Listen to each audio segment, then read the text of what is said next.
Good morning. On this, at the moment where I am, cloudy and chilly Mother's Day morning here in the UK. A fair bit to discuss. Now, the biggest story I think uh, out of the last few days in sport is Italy failing to qualify for the Qatar World Cup. And there's been a lot of things in the news about the Qatar World Cup in regards to um, Harry Kane talking to fellow international captains and discussing should teams be playing in Qatar. Now that's a backdrop. Obviously, we've also seen the security concerns around the Saudi Arabian F1 Grand Prix with the missile attack during free practice in added to a nearby oil refinery. The drivers had a meeting, and for whatever reason, they've all agreed to go ahead with the race. We've seen drivers put out of races over safety concerns for on-track safety concerns. This is a big thing. You know, sport and some of the regimes that they don't participate in is a big hot topic at the moment. Now, the Chelsea shortlist is shortening. The Ricketts family did make the shortlist, and that's upset a lot of Chelsea fans in regards to comments on social media by one of the owners' family of a racial slur kind. And Chelsea fans have been made it very, very clear that they're not happy with the Ricketts family having a bid. So that shortlist is now being narrowed. The Dodgers owners are also on the list for potential bidders. Hopefully, the Chelsea process is a quick process. It's not drawn out, and that they can have their operations license renewed after the 31st of May because there's still a lot of uncertainty regarding the club post the end of this season. We also know that they are now allowed to sell tickets again, but they are still barred from signing or re-signing players or extending players' contracts. So it's an interesting one. They most likely will be forced to sell in the summer as well. So Chelsea's squad may look completely different come the start of next season. So there's that in the news. Obviously, we're 3 weeks into the NRL season now. It's been highly entertaining. There's been a bit of controversy, especially over there, the HIA protocols that they brought in this year, the new HIA protocols, whereby a player can be deemed fit to continue on the field, but then the match day doctor asking for the player to come off.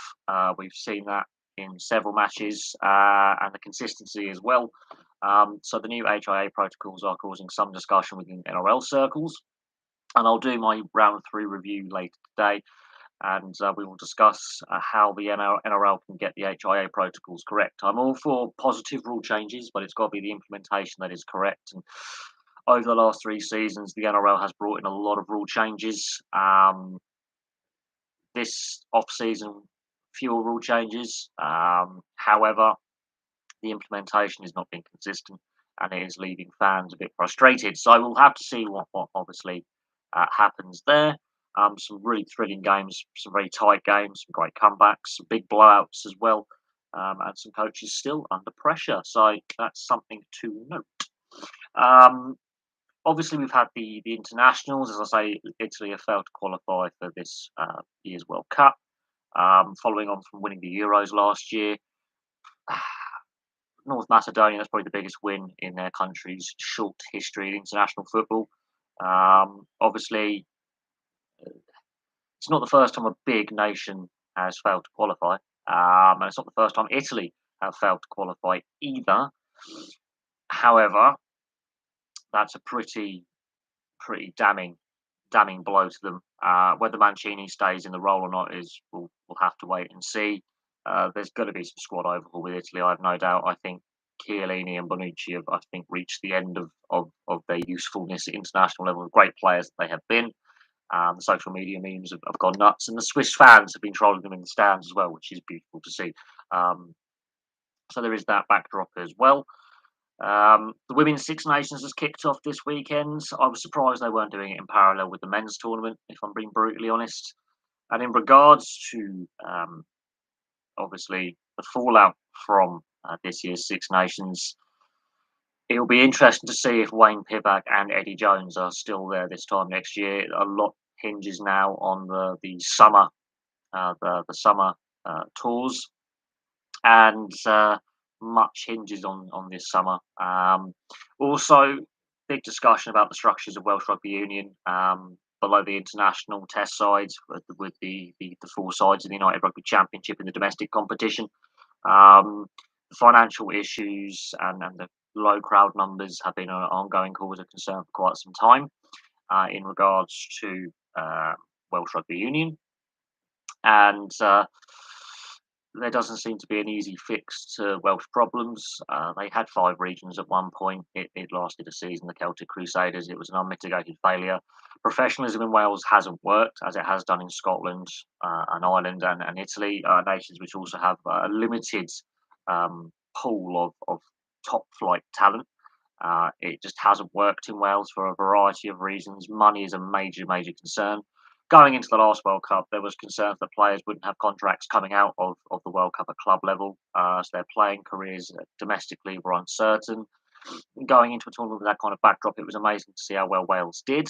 But since Warren Gatland has moved on, the Wayne Pibak era has not been a bed of roses. Yes, they won the Six Nations last year, COVID disrupted, but the performances haven't been great. Squad selections haven't been great, and it wasn't that they lost to Italy; it was the manner of the defeat to Italy. It was the manner of the fact that they were winning the game, could have easily closed out the game. They didn't, and they gave away one of the best tries of the tournament, basically, because that Italian try was absolutely fantastic. But again, question marks over the Welsh game at provincial level and domestically as well. A lot of Welsh fans feel disconnected with the domestic game, especially from West Wales, Central Wales, and North Wales. They feel it's predominantly on that end of the M4 corridor in South Wales. It's too Cardiff and Swansea centric, and that the rest of the country doesn't really have a professional team at a high enough standard to support. They feel disconnected. So there is that backdrop to the whole situation. Um, so we'll have to see what happens with the Welsh Rugby Union. But it's not a bed of roses, and Wayne Pibak is a coach under severe pressure. 2 out of his 3 Six Nations tournaments that he's coached, they have finished 5th. His first 18 months in charge, his win percentage was really low. And of course, it is also very difficult to step into the shoes of someone like a Warren Gatland, who's been there for a very long time and been very successful, winning Grand Slams and making World Cup semi-finals. It is very hard to fill a dominant position like that, where the coach has been dominant for a very long time. Complete clear out of the backroom staff. Sean Edwards has gone to France. How France are doing. They've lost a lot of key coaching pieces from that backroom staff. Players retired or regularly injured or out of form, and their squad selection rules as well, where you have to play a minimum amount of caps, and then the centralised contracts again raising headache with the finances of Welsh Rugby Union. And the situation with the Welsh teams, they're not in a healthy financial state. And yeah, as I say, a lot of Welsh fans feel a great disconnect with the provincial setup within the United Rugby Championship, formerly the Pro League, formerly the Celtic League. There is a massive disconnect since the provinces were brought into being and the league structure that they play in was brought into being. And then you have to raise questions about the how professionalism hasn't actually benefited every nation equally. And, it all harks back to that World Rugby election between Augustine Peashot and Bill Bowman. And Augustine Peashot was raising these concerns, 2.5 years ago, and they still haven't been acted on. And what we're seeing now is the Welsh Union in chaos. And this time 2 years ago, the Welsh Union were laying off and furloughing staff in response to the COVID pandemic. And the last 2 years has seen a massive hemorrhage of cash in professional sport. Professional sport has been hit very hard. A lot of sports are really struggling right now, even post lockdowns and post restrictions. A lot of teams are really struggling. And obviously, there's a wind down of government help, which is a massive problem. and some sports have changed their rules, their selection rules, their squad size rules. They've changed a lot of protocols they had in place. And I look back at this time 2 years ago, and the Welsh Union and the Scottish Union, to a certain extent, were in serious financial difficulty. There is no doubting situation in regards to how precarious the finances were. But the issues with the Welsh Union predate COVID by a long period of time. The Welsh Union has been in financial difficulty for over a decade. The club game has been in financial difficulty for 20 odd years. Um, and we are where we are. Now, I don't know where um, the Welsh Union go from here. There needs to be some kind of restructure within the structures of the game in Wales, but no one's brave enough to really do it. And God knows where the Welsh national side and the domestic game in Wales will be post the next World Cup. I really do fear for the grassroots level of the sport. It's the national sport in Wales, so how it doesn't have a national imprint at professional level is beyond me. Um, and the way that, again, it's too Southern Wales centric, which is a problem. It has the same issues that rugby league has in England, being, the M62 corridor. It is too centralised on one small geographical area. Yes, the majority of the population lives there, but a vast swathe of Wales is ignored at professional level, much like rugby league not really expanding properly into the Midlands and the south of England, and being too Lancashire, Yorkshire centric in regards to the professional game in rugby league. And it's facing the same problems. Struggling attendances, poor finances, and a whole host of other issues, player development, player retention. We've seen cross code switches, quality level has been affected. So there are things to bear in mind there. Another team under a lot of pressure is the England cricket team. They are struggling in the third test against the West Indies, looking very, very likely to lose. They managed to draw the first two tests from winning positions, which is frustrating. We were, dominant positions in both the first two tests, and they managed to draw them, which I find ridiculous. Could this be Joe Root's last test as captain? I saw an online poll where they gave a list of potential captain replacements for Joe Root. Ben Stokes was coming out on top, which I find a bit of a head scratcher, considering during the aftermath of the Ashes series, he was very, very clear that he is not interested in the captaincy, and he made statements saying that match day planning and tactics and bowling lineups, back lineups disinterest him, which is a concern as he is England's best player. Whether he should still be playing cricket or not, and a debate about his legal issues and off-field dramas that he's had over the years is another thing. But while Joe Root's England's best batsman, at the same time, is he the right guy to be captain? He's been captain for a good 4 or 5 years now. This is the worst run of form England have been under for a very, very long time. And we've won, I think, 1 in 17 tests or something ridiculous like that. The run of form is absolutely shocking. It's not test standard. The team is in a right mess. The domestic game's in a right mess. And the ECB is mostly to blame for that. With a lot of their commercial decisions and contracts that they've got certain decisions they've made, the structure of the game and funding formulas, obsessing over the 100, which is doing nothing for the domestic game, doing nothing for player development. It's making traditional fans and those fans who love the other existing formats of the game switch off. So there's issues there. There are money problems within cricket, much like rugby union. The ECB had to get an emergency loan from the government 2 years ago, which is concerning. And it's also concerning that they said the 100 would lose money in its first 2 years anyway. Having had to cancel the first year and rearrange it, that is a concern that there's a revenue loss. And now with the economy, how it's doing, and inflation and the cost of living crisis, is probably going to lose even more money and be more of a financial drain on the ECB. The centralised contract system, does it work? I would say no.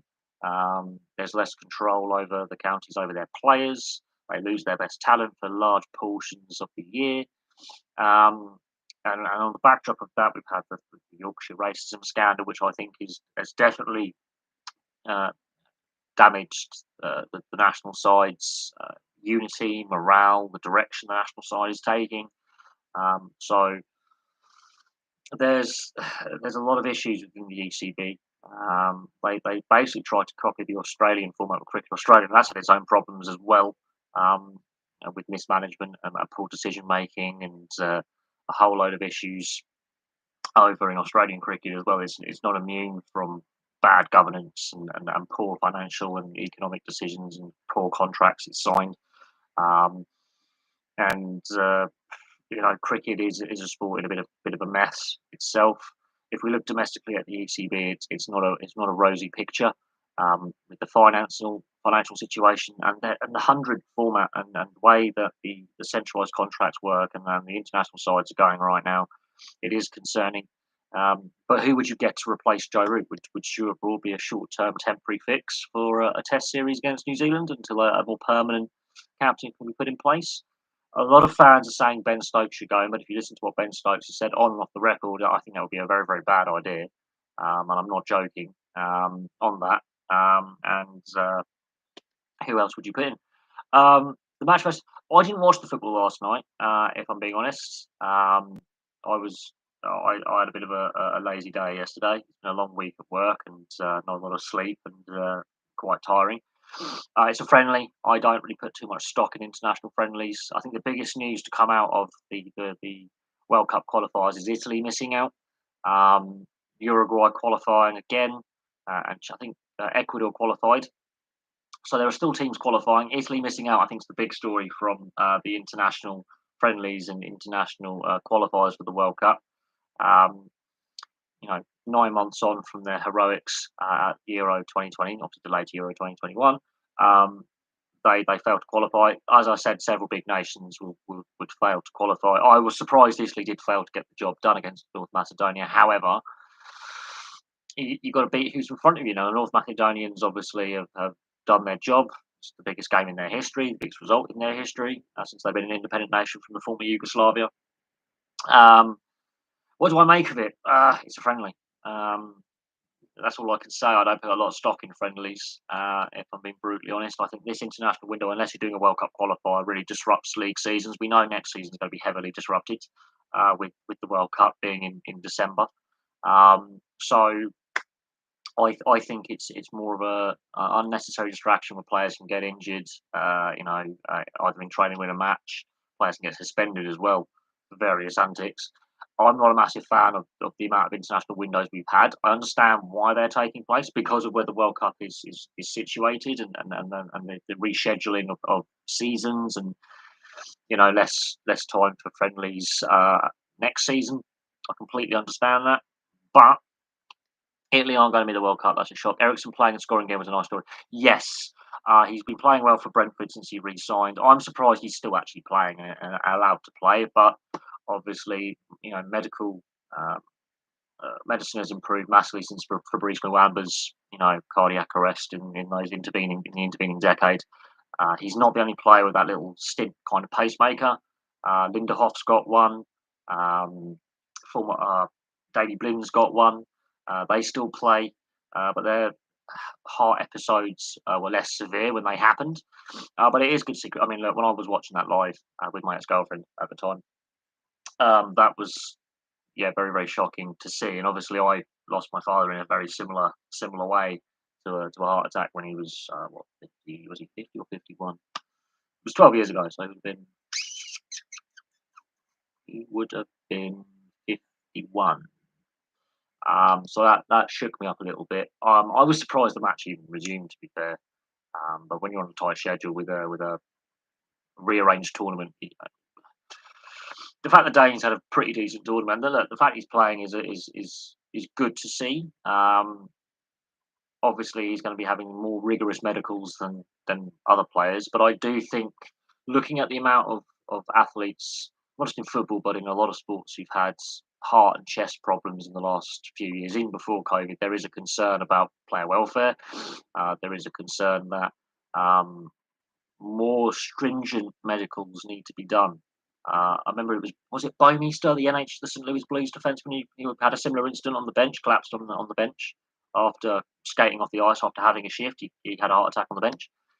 Yes, he's admittedly older than Christian Eriksen, but it was his last season anyway. But we've seen it in ice hockey, we've seen it in football. I think other sports as well. We've seen it in cycling. I remember doing a video on a cyclist who collapsed on the bike. Now it was assumed that he may have been blood doping, and that's another thing as well. Are some of these players taking stimulants of some kind or additives of some kind, performance enhancing, whether legal or otherwise? Um, are we pushing them too hard? Are they training too late? There's a lot of things to take into consideration. Um, I mean, I was watching the NRL last weekend. There was a player who collapsed with severe dehydration and was vomiting because they were playing a midday game in North Queensland in ridiculous heat. Um, so there are things to bear in mind. And this Qatar World Cup, you're playing in a desert. Yes, it's slightly cooler that time of year, but it's still going to be roasting hot in the day. Um, and there were concerns as soon as that World Cup was awarded. Um, about the viability of playing out there. And we've got the F1 in Saudi Arabia today. I mean, the heat in those cockpits is going to be brutal. I mean, when I watch the superbikes or the NASCAR or the GT Endurance Series, especially mid-season with the heat, you'll see a driver get out and he's 5, 6, 7 kilos lighter. Sometimes they struggle to get out of the car. Um, So yeah, athlete welfare is has been raised, I think, quite a bit in recent years, and it's a topic that I think needs adult discussion, a serious discussion. Um, there are some conspiracy theorists saying, "Oh, it's got to be related to the pandemic. It's got to be related to the vaccine or the players having had COVID at some point." I'm thinking to myself, not necessarily. Ericsson had a bacterial myocardia, which is something that my mate's stepdad had, where it affects your heart. It's a bacterial infection. It's got nothing to do with the pandemic. Um, and yeah, there is definitely you know concerns about player medicals they have to go through. How regularly should players actually have to have medical checkups? Obviously, it's doctor patient confidentiality is up to the player as an individual to look after his or her own health. But it is a question being raised: is player welfare? We're seeing various leagues implement new welfare rules surrounding concussion and injury layoff, and whether they get it right or not, it's a positive move. And obviously, we've seen in more studies done on concussion. I mean, I'm going to say this now. I've had concussion. I've you know, it. I'm still having the after effects of a concussion in the summer, and I can tell you now, all these months on it, it's still my sleep patterns aren't quite right. I regularly get headaches. I've had some dizzy spells. It's been 8 months since I had my concussion. So imagine what a rugby league or a rugby union or an ice hockey player, they have constant head knocks, how they must feel. Um, Especially when you have a couple of concussions very close together. We've seen players retire because of head knocks.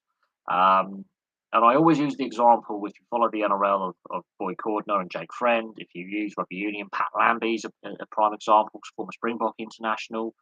Lewis Moody's another one, who eventually went, I'm having too many blows to the head. So this is not, uh, you know, run of the mill players. These are big name players in the sports that they play. Going, I've had too many head knocks, and we've seen with the CTE lawsuit and further research into chronic traumatic encephalopathy. I think that's how you say it. I can never get that final word right, but CTE itself, it's you can't diagnose it when you're still alive. It's post mortem diagnosis, but they are trying to work on blood tests to work out if you are not every player who gets concussed is going to get Alzheimer's. Let's just say that not every player who gets concussed is going to get CTE. Let's not say that's definite, but you have a higher risk of having brain damage and brain disorders with repeat concussions. So there has got to be a point where we go, okay, concussion's going to happen. Let's mitigate the risk by having appropriate layoff times and appropriate protocols in place. I don't want to sanitize sport in any way. I love the contact sport. I don't want to sanitize it at all. But I will say this: when you've been concussed, there's got to be a mandatory minimum stand down time, and it has to be a universal across multiple sports. It cannot just be, he's got to pass protocols for a week. If he passes the protocol within a week, he can play on the following week, or he can play 2 weeks later. I think it needs to be longer than that. No contact training, regular reviews by an independent doctor, not the club doctor. We're talking independent. Um, I wouldn't. The modern footballs are a lot lighter than the footballs of the 50s, 60s, and 70s and 80s. The modern footballs are so light now. But we have seen players in, let's say, a free kick wall line get knocked out by a football blasted at them from 10 yards. I wouldn't say bad heading, but if a player is constantly reporting headaches, straight away, back in the day, like coaches would say, "Can you run?" Yeah, get out there. But there was a famous quote. I can't remember if it was by Brian Clough. Player gets concussed, doesn't know where he is, and he's not. He goes, "Tell him he's Pele." The attitude has to change from "Can you still run around?" Yeah, right, you're out there. To, or I said, "Can you skate?" Get out there. To, okay, how long have you been having these headaches for? Right, we're going to go to an independent. We're going to go to the league independent doctor. We're going to get you looked after. I think every league needs to have an independent. They've got the money. Let's not pretend they don't have the cash. COVID notwithstanding, they have the money, they have the resources. I honestly believe professional sports leagues where there are contact, football, ice hockey, rugby league, rugby union, NFL, all that, they should have league independent doctors um, assess players. Player reports, I'm not feeling well. Doesn't matter if it's a head knock or any other concern. Stop the team doctor at times because the team doctors have said we are sick and tired of being stuck in between the coaches, the owners, and the players, and basically we're putting people out in the field who shouldn't be out there, or keeping players out in the field that shouldn't be out there. This is something that every contact sport needs to be aware of, and it's not just head knocks; it's all injuries because we've seen players play on with like broken ribs, which can lead to a punctured lung. We have seen. Um, the amount of painkillers, they're giving painkilling shots.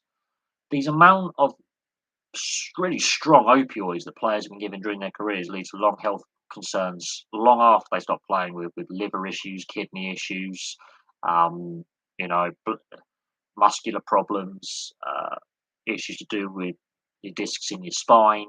Um, Andrew Johns, Joey Johns, he had a cracked rib and he wanted a painkiller injection. The team doctor fucked it up and punctured his lung, and he played with the punctured lung. Um, and so, yeah, I think sometimes taking certain decisions away from the team doctor with an independent doctor, I think, is the way to go.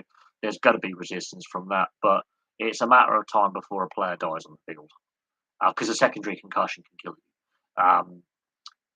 I was watching. It was a film I was watching last night, and was it Tony Benn, the boxer? He knocked out an opponent who had a bleed in his brain. I was watching a film, A Crime, Rise of a Foot Soldier 4, which is at the end you see the boxing match with Ben fighting in 1995, where he lands the blows and then his opponent collapses in the corner. They used the real commentary from that fight superimposed over the film, and I was reading up on what Ben was it? It's going to frustrate me now because I was watching Rise of the Soldier 4. But basically, Ben the boxer, he was defending Nigel Benn. That's the boxer. Nigel Benn. His one of his last opponents he fought. He only fought a few more times after this because he retired in '96. One of his opponents, it was a stoppage. The fight was brutal. My mum stopped me watching it because it was getting too violent. She was like, "This boxing match is after Mike Tyson and Amanda Holyfield." Who did he knock out? Professional career. Michael Watson, no. 91. Gerald McClellan, that's the guy. He left him with brain damage. He left him with like 8%. He lost 8% of his 8% deaf. He was confined to a wheelchair. Nigel Benn, yeah, it was, and again, the fight should have been stopped a lot sooner. But this is back in '95. If you move forward till now, um, again, we've seen boxers die in training, um, and it's look what happened to Muhammad Ali by the end. He was a and Joe Fraser. They were wobbling wrecks. They were so ill. Um, it's unbelievable. But yeah, I have seen you know calls to ban heading in football for under 11s. If you don't learn the skills properly when you're a kid, you're not going to learn them properly as an adult because you're going to get hurt worse. Um, they're now talking about limiting contact in training for senior teams, which you then have to question the training methods that lead to all the injuries. I mean, yeah, I think, but when I do videos on player welfare or concussion protocols, they don't get a lot of views, and that's what I find frustrating. 'Cause this is possibly the biggest issue facing professional sport, be it boxing, MMA, or the team sports. Other than corruption, this has got to be the biggest issue. Is the welfare of the athletes completely.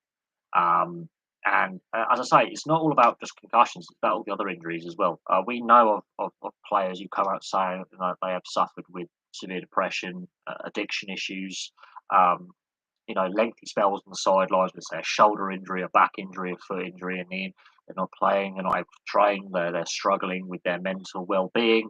The constant surgeries take a lot of you out of you physically and mentally.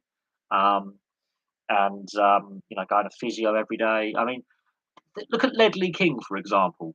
His knees were completely blown to pieces, and he tried to play through with a debilitating degenerative knee issue. And he was playing through excruciating pain. He had multiple knee replacements, and he retired obviously very, very young. And he's still involved with Spurs now, and he was a great player, an underrated player. But he was playing through agony.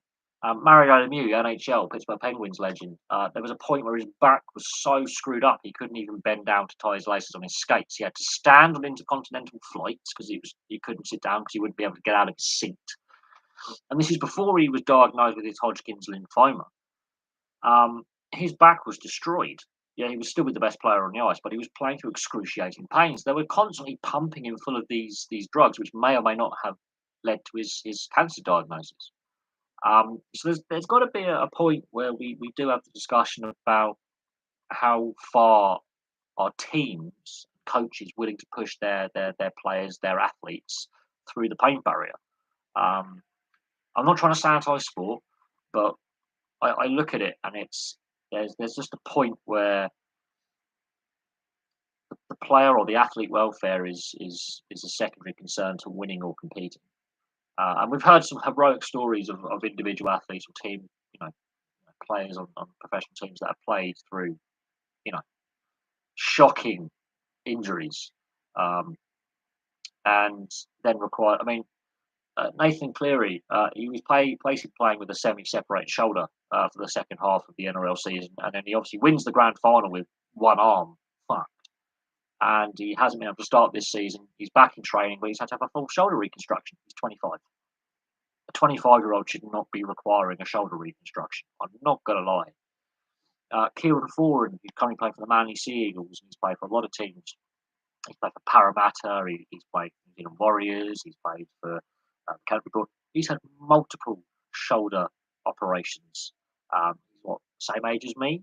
And that is ridiculous. That shouldn't be a thing in your mid 20s to early 30s needing shoulder and knee replacements, but it's a thing in professional sport. Um, and there has to come a point where, you know, players, this is what makes the team owners money. They're your assets. If they are getting completely bashed and broken, you're losing on your investment because they're not producing for you, and they're putting therefore bums on seats, fans in stadiums. It's like Tom Trbojevic. He's had constant hamstring problems. Luckily, he's been injury free for a while now, but it's a matter of time before he goes down with yet another injury. Um, you know, there has to come a point where you think this is ridiculous. I mean, Cooper Cronk played one of the grand finals with a broken shoulder, which is ridiculous. I mean, it was towards the end of his career, so it obviously didn't overly impact his career too much, but he was playing with a broken shoulder. Like, there has to come a point where you're thinking, there's winning, and then there's putting your long term health in jeopardy. Now I know the players want to play through the barrier, the pain barrier, but there's got to come a point where you've got to where a team doctor or an independent doctor goes, no, you're not playing because you're going to risk catastrophic health problems down the line. I know in boxing, if you've had a knockout or a concussion training, you can't box for 3 months. Now, or train, you've got to take a mandatory stand down and go through, non-contact training. You have to take that mandatory stand down. You have to take some time away from the boxing side of things to more maybe just your physical health, your diet, your mental side of things. You have to take away from the physical training. You're not allowed. The removal of headgear for amateurs in the men's boxing divisions again is something that I find ridiculous. Absolutely chronically ridiculous. Cannot believe that has been allowed by the boxing authorities. That is ridiculous. Hence why injuries in training have gone up. The mandatory wearing of headgear for amateurs is reduced, and now in sparring sessions you don't actually have to wear headgear, which I find ridiculous. And I've also seen some other coaches when it was mandatory not following that. So and that is a concern. But as I say, it's more than just concussion. Concussion's the big one, but there are other injuries as well, and of course, all the painkillers they get shoved on lead to liver and kidney problems and addiction issues down the line. We've seen that become an issue with a lot of high-profile cases. So yeah, but it is interesting that yes, we've seen research done into heading footballs. Um, you've got to mitigate the risk by maybe limiting the amount of heading drills you do. But if you take it out of the game is completely different. You have to rewrite the rule book, which is ridiculous, and there will be resistance from everyone. You uh, if we were like on a medical standpoint, we would have to ban all the contact sports, which is just not going to happen. There's too much money in them, but you've got to mitigate the risk. And I do honestly feel that independent doctors are a must for every professional contact sport. Independent doctors have to be a must on match day. There is the money there. Let's not pretend there isn't. Um, they can afford to have these independent doctors working for the leagues, which players can go to during season or even in the off season for medical and professional advice. I honestly believe that the team doctors are in a no-win situation.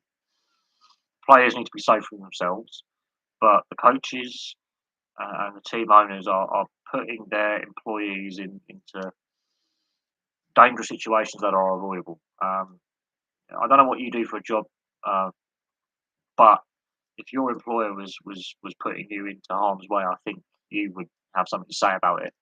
Now, we have health and safety regs at my work that needs to be strictly followed. Um, we My job is exceptionally dangerous as it is, and thankfully I've got most of next week off, but I'm in for 2 days next week. But yeah, my job is dangerous. People get injured at my job and sometimes killed at my job on a daily basis. It happens. Um, it, if our if my employer was putting me in harm's way, like some of these sports team owners and coaches are, the union would find out. Even though we have low union membership at my depot, union would get involved. Employment lawyers would get involved. It would get messy very, very quickly. And it's basically, think of the CTE lawsuit. That is basically where current and ex players of the NFL, the NHL, the NRL, rugby, all the various rugby union um, uh, leagues, Super League, um, they're all basically saying CFL in Canada doesn't have the money to fight the CTE lawsuit. Let's make that clear.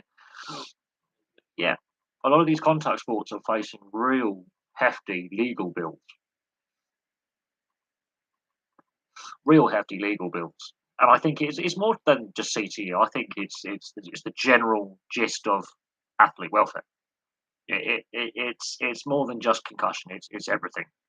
Um, uh, I mean, if the Aaron Hernandez like story isn't enough of a warning of repetitive brain trauma at a young age, I don't know what is. I really don't know what is.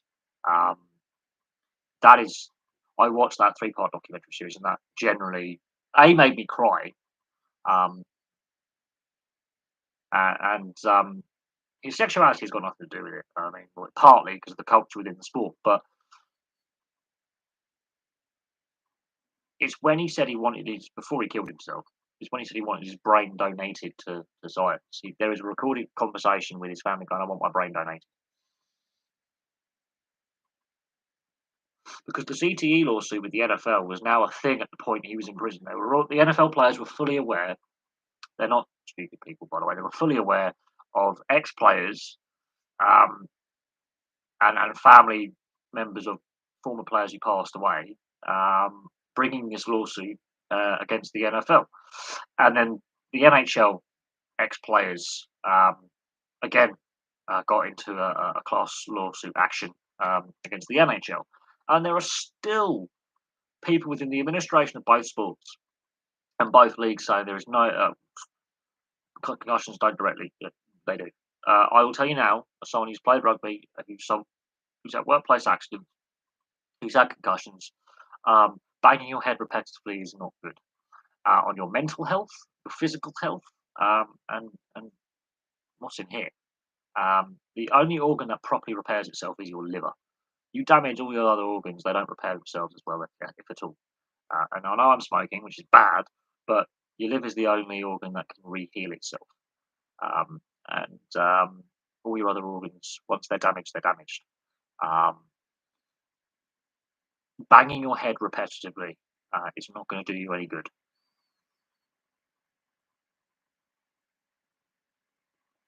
End of.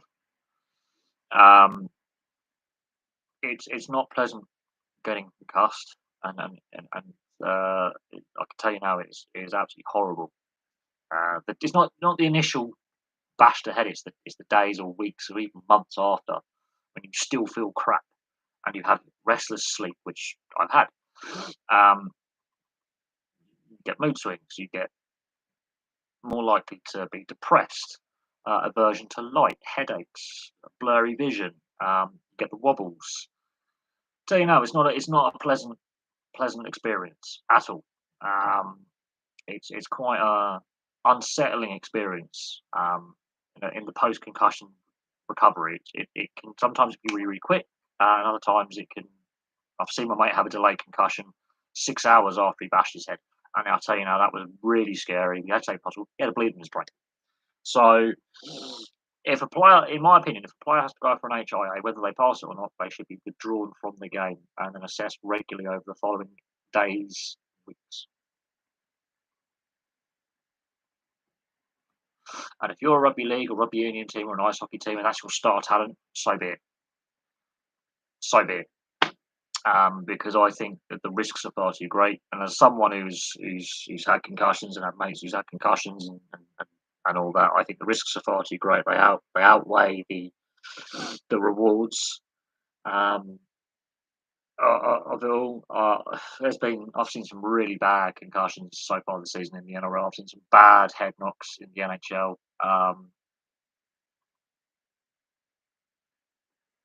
It's just so not worth the risk at all. So not worth the risk um, to player safety and well-being. It's just not worth it because it's the long-term health of athletes. And look what's happened to people like Paul Gascoigne with his addiction issues. That's again another issue that professional sport I don't think is taking as seriously as it should. Is issues with substance abuse um, and and mental health. There's a reason why especially men don't talk about their mental health as much, especially when they're ridiculed about it. Now, yeah, Paul Gascoigne. Okay, there's the domestic violence allegations against him by his ex-wife. You know, they're on the record. It's not pleasant. Um, I'm not saying Paul Gascoigne's a saint. He's far from it. Obviously, alcohol and drugs really took over his life very, very quickly. over the last 20, 30 years. It's well noted his issues with alcohol and drugs. So I'm not saying he's a saint, um, but if you look at him back when he's a teenager, his early 20s, he's a happy-go-lucky kind of individual. He just wasn't given the right guidance, and that's again a symptomatic of the culture at the time. But also, it does shame the sport into failing, you know, a, a young, impressionable individual who is also highly vulnerable. And it's something that's come out with the FA regularly, as it fails. Um, it's failed so many players, especially younger players, with their mental and physical health. We've seen that the suicide of that young former Man City academy player after a severe injury. He wasn't given the support he required. He was left on the scrap heap, and he took his own life. So you have to bear that in mind. But unfortunately, the playing group they don't necessarily help themselves with some of their antics off the field as well. It's a double-edged sword. But at the same time, I do think that there are issues within professional sport when it comes to preparing these young athletes for media spotlight, the pressures that are going to be upon them, the speculation about their playing futures or their performances, how they deal with media criticism, and then the social media aspect of things, and the crap they get on social media is ridiculous. It's not acceptable. Um, but it's unfortunately something that is occurring more and more often. That's going to have an impact on mental well-being. I will say this though: the off-field antics of so many professional athletes. If you or I were to do that, we are probably spending more than just a night in cells. Um, we're going to have issues with legal issues that are harder to fight with less money. Um, we're less high profile, so therefore, you know, um, we're more likely to get a stricter sentence, that kind of thing. But I look at it and I look at the situation, and there's a lot of temptations out there for them, but it is what it is, and unfortunately, I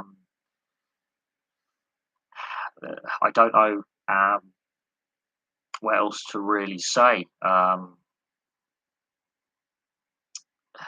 But let's have a look at the current sports headlines that are making um, making news. In the women's cricket, England has faced Africa in the World Cup semi-final. It's interesting. Pickford is still England's number one, even though his club form is absolutely atrocious. Warrington becomes a two-time world champion after knocking out Martinez. Right, let's have a discussion about the F1. Saudi Arabia Grand Prix focus turns to Sunday's race, but big questions remain. Bosses of F1 and the local authorities managed to talk the drivers into racing at this weekend's Saudi Arabian Grand Prix, but there's a lot more work to do to convince some people in the sport that the race should be on the calendar at all. It took 4 hours of meetings on Friday evening for the drivers to be persuaded that they should race this weekend after a missile attack at an oil facility 9 miles from the circuit lit up the night sky on the Jeddah Corniche, and initially convinced many of the sports stars that the Grand Prix should be called off. As the drivers sat in a glass water room in the paddock and Friday turned into Saturday, various senior figures came and went from the meeting. Team principals, F1 chairman Stefano Domenicali, and FIA President Mohammed Ben Sulayem, ministers in the Saudi government. And eventually the drivers agreed to go ahead. 24 hours later, the top 3 men after qualifying did not exactly sell, so they had been turned into ambassadors for the race. Should Saudi Arabia have a future in F1? Red Bull surprise pole winner Sergio Perez and the Ferrari drivers Charles Leclerc and Carlos Sainz were asked. There are some considerations we all have to make as a group, and we see what's best for the sport going forward, Perez said. There's definitely a discussion we should have after this race once everything calms down, said Leclerc. Committing to a race in Saudi Arabia was always going to be controversial given the country's human rights record, which has been raised with the ongoing Chelsea uncertainty and, of course, the Newcastle United takeover this year.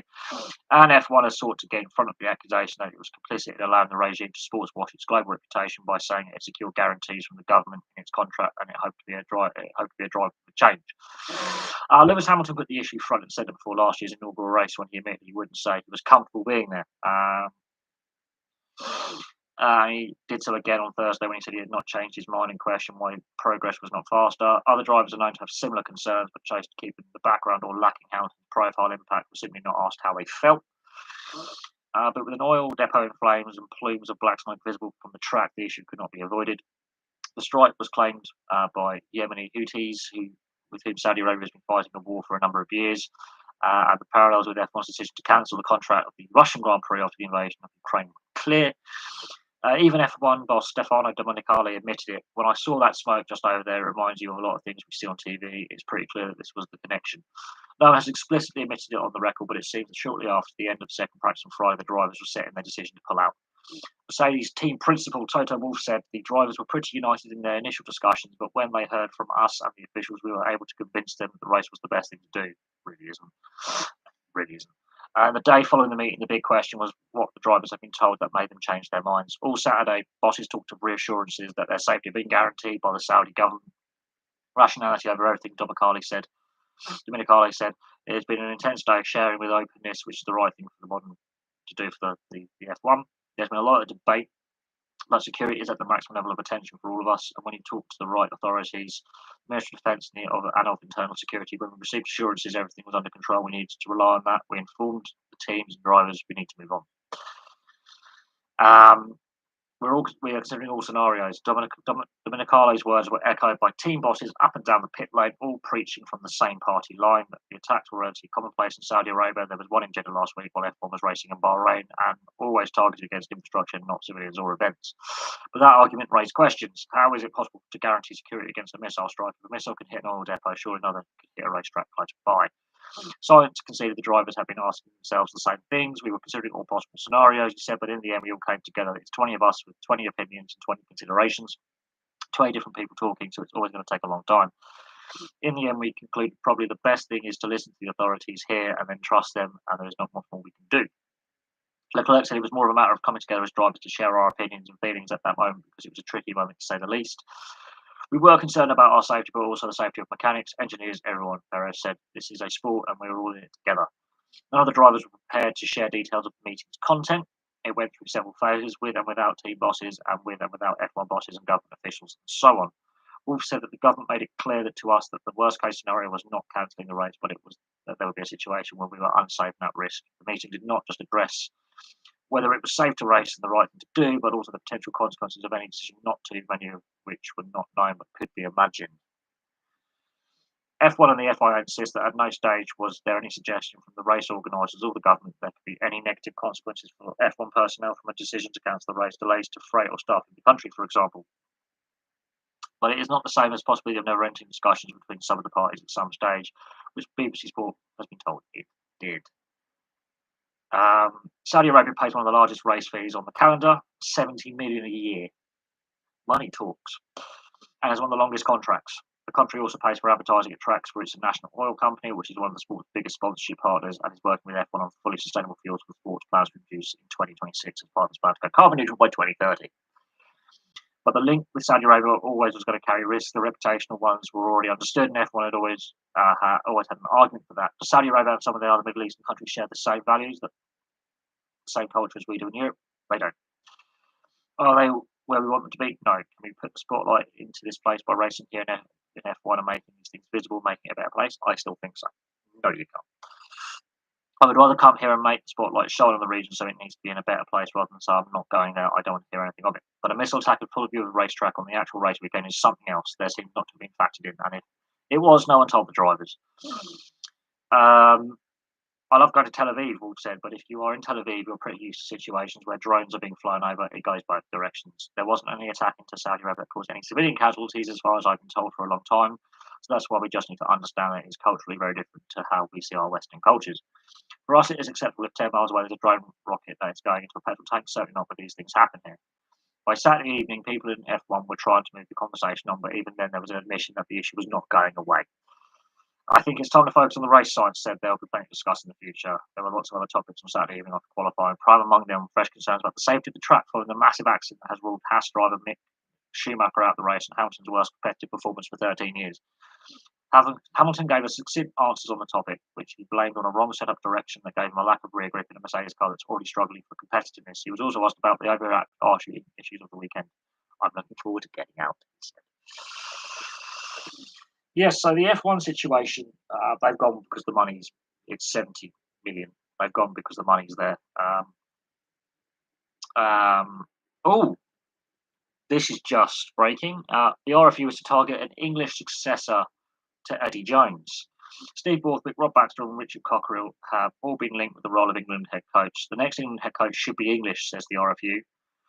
Australian Eddie Jones has had a contract till the end of the World Cup, but is under pressure after successive disappointing Six Nations campaigns. Sweeney's focus on homegrown coaches, this is the chief executive of the RFU, would rule out former Wales coach Warren Gatland or ex-Africa coach Razzie Erasmus as Jones' successor.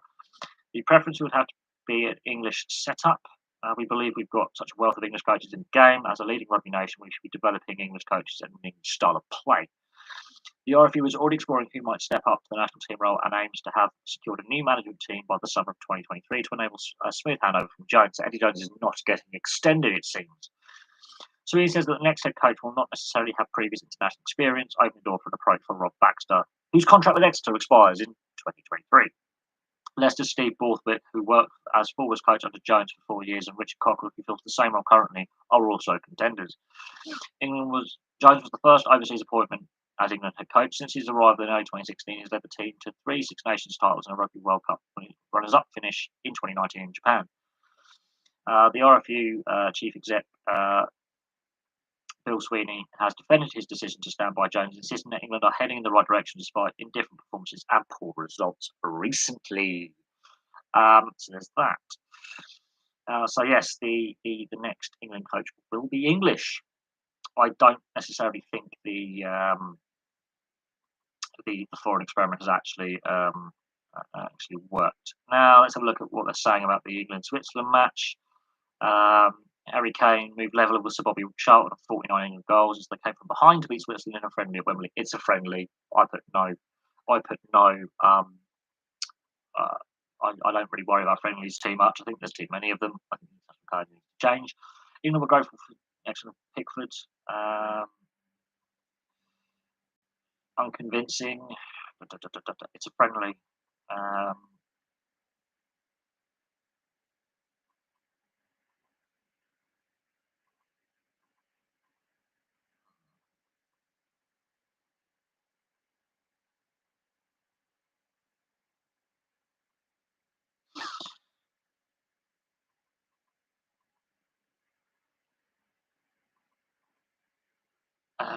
A lot of negative comments in regards to the performance.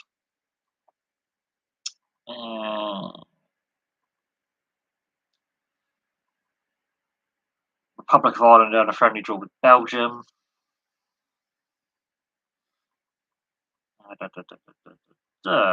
International friendlies. More. Let's have a look at League One. Nothing happening until next weekend. National League. National League. A lot of National League pitches. So yeah, this international break. I'm not overly keen on all these international breaks. I think they do disrupt the league seasons. I think we need to have a look at the international calendar again. And of course, FIFA have got their plans for a 2-year World Cup cycle that have gone down like a sack of potatoes with fans who are just not happy with changing the tournament cycle. So there's that. But yes. As I say, I didn't watch the England-Switzerland game. It's a friendly. I don't put too much stock into friendlies. As I say, and of course you've got that club country debate outside of competitive internationals, where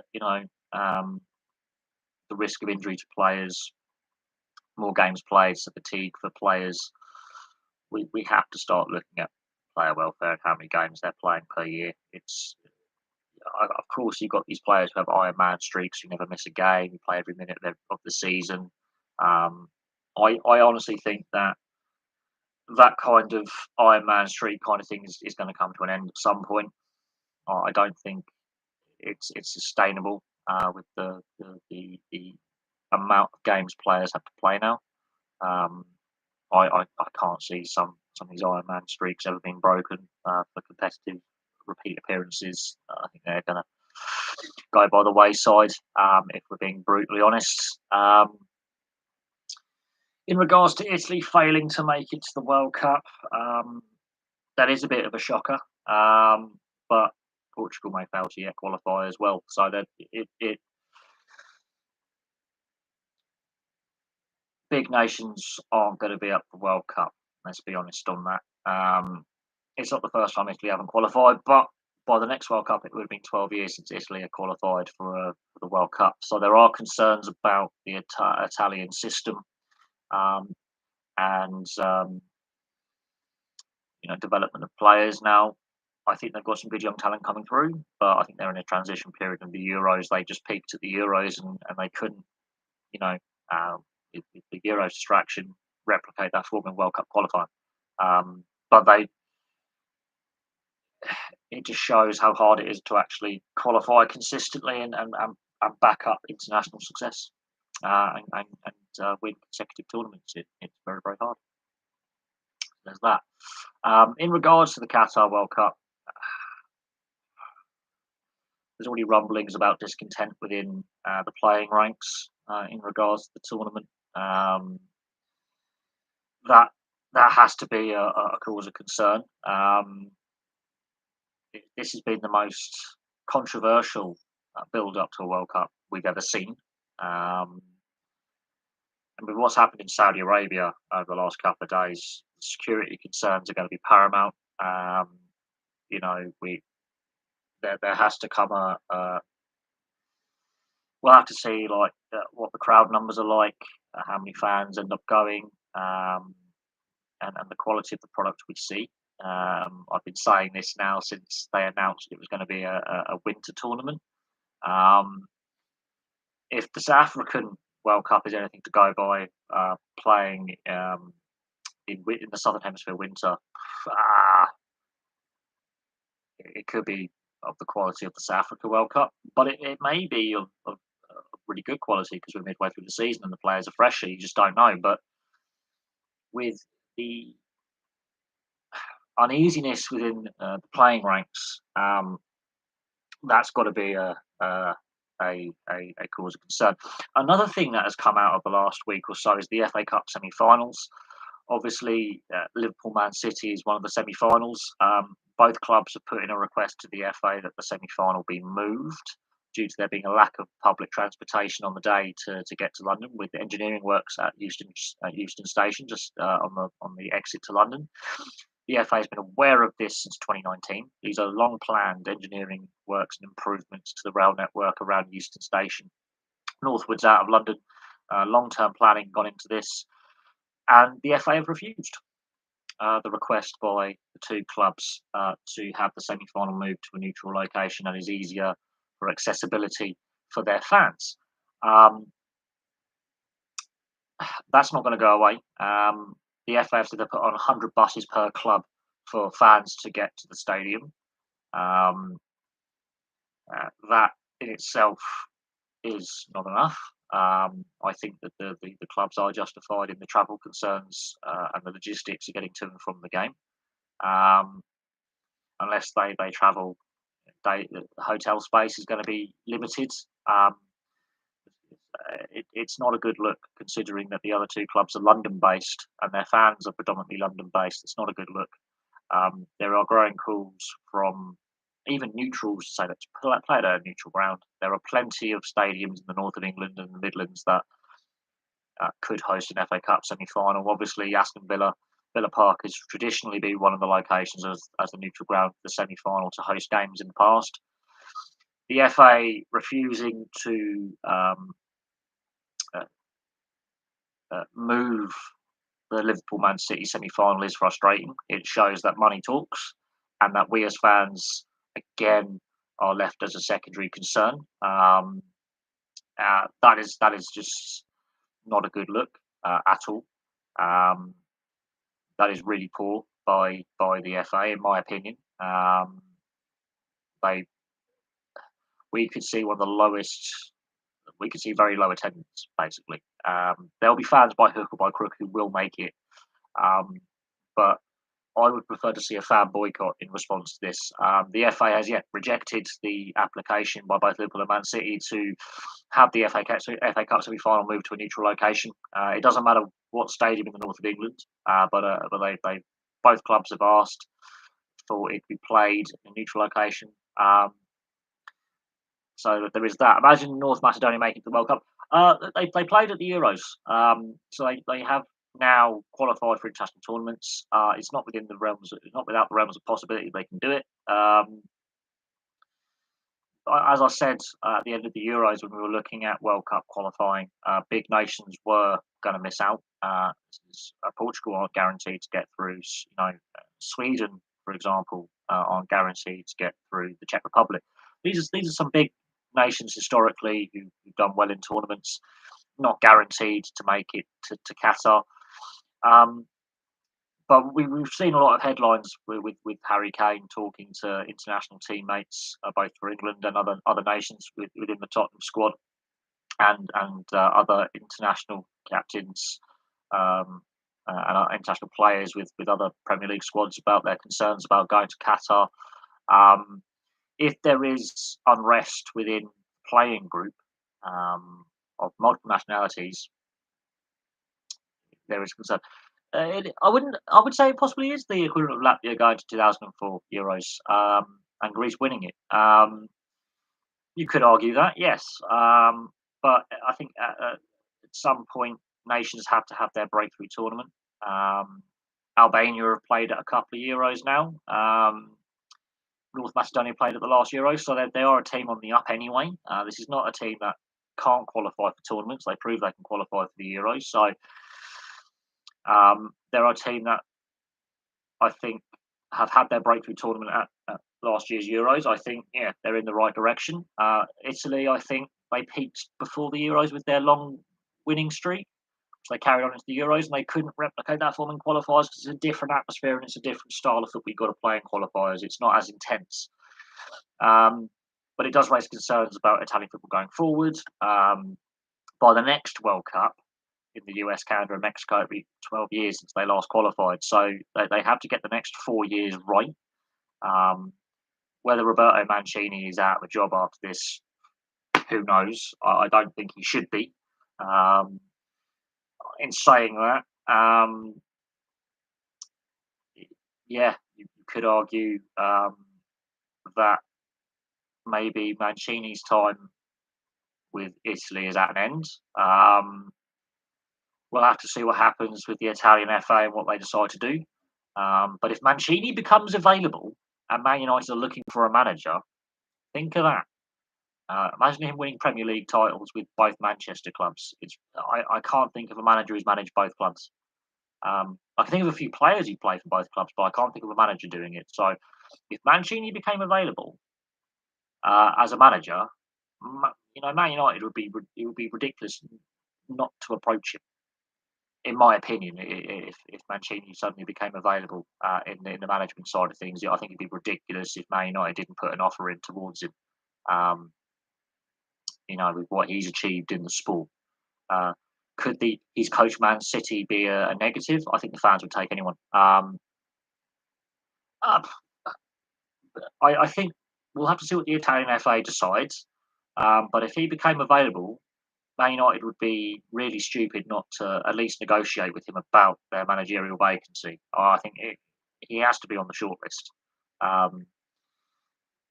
But we'll see what happens with Man United. Could the fact that he managed Man City be an off-putter for the fans? I think the fans would take anyone right now who can turn the team around. But I think Man United, it's a longer haul in regards to changing the fortunes of the team around. I think there's a lot of issues within the structures of the club at Man United that are not getting resolved. It doesn't matter who the manager is. And the issues were there when Ferguson was in charge. He was just that good a coach that he could paper over a lot of the issues with his coaching. But, they're looking at Den Haag of Ajax. So they're doing that Dutch connection again. They've had Van Gaal. It'll be interesting to see who they do get in at Old Trafford, but at the same time, the internal structure of the club are a mess. Um, he's been on their watch list for a while.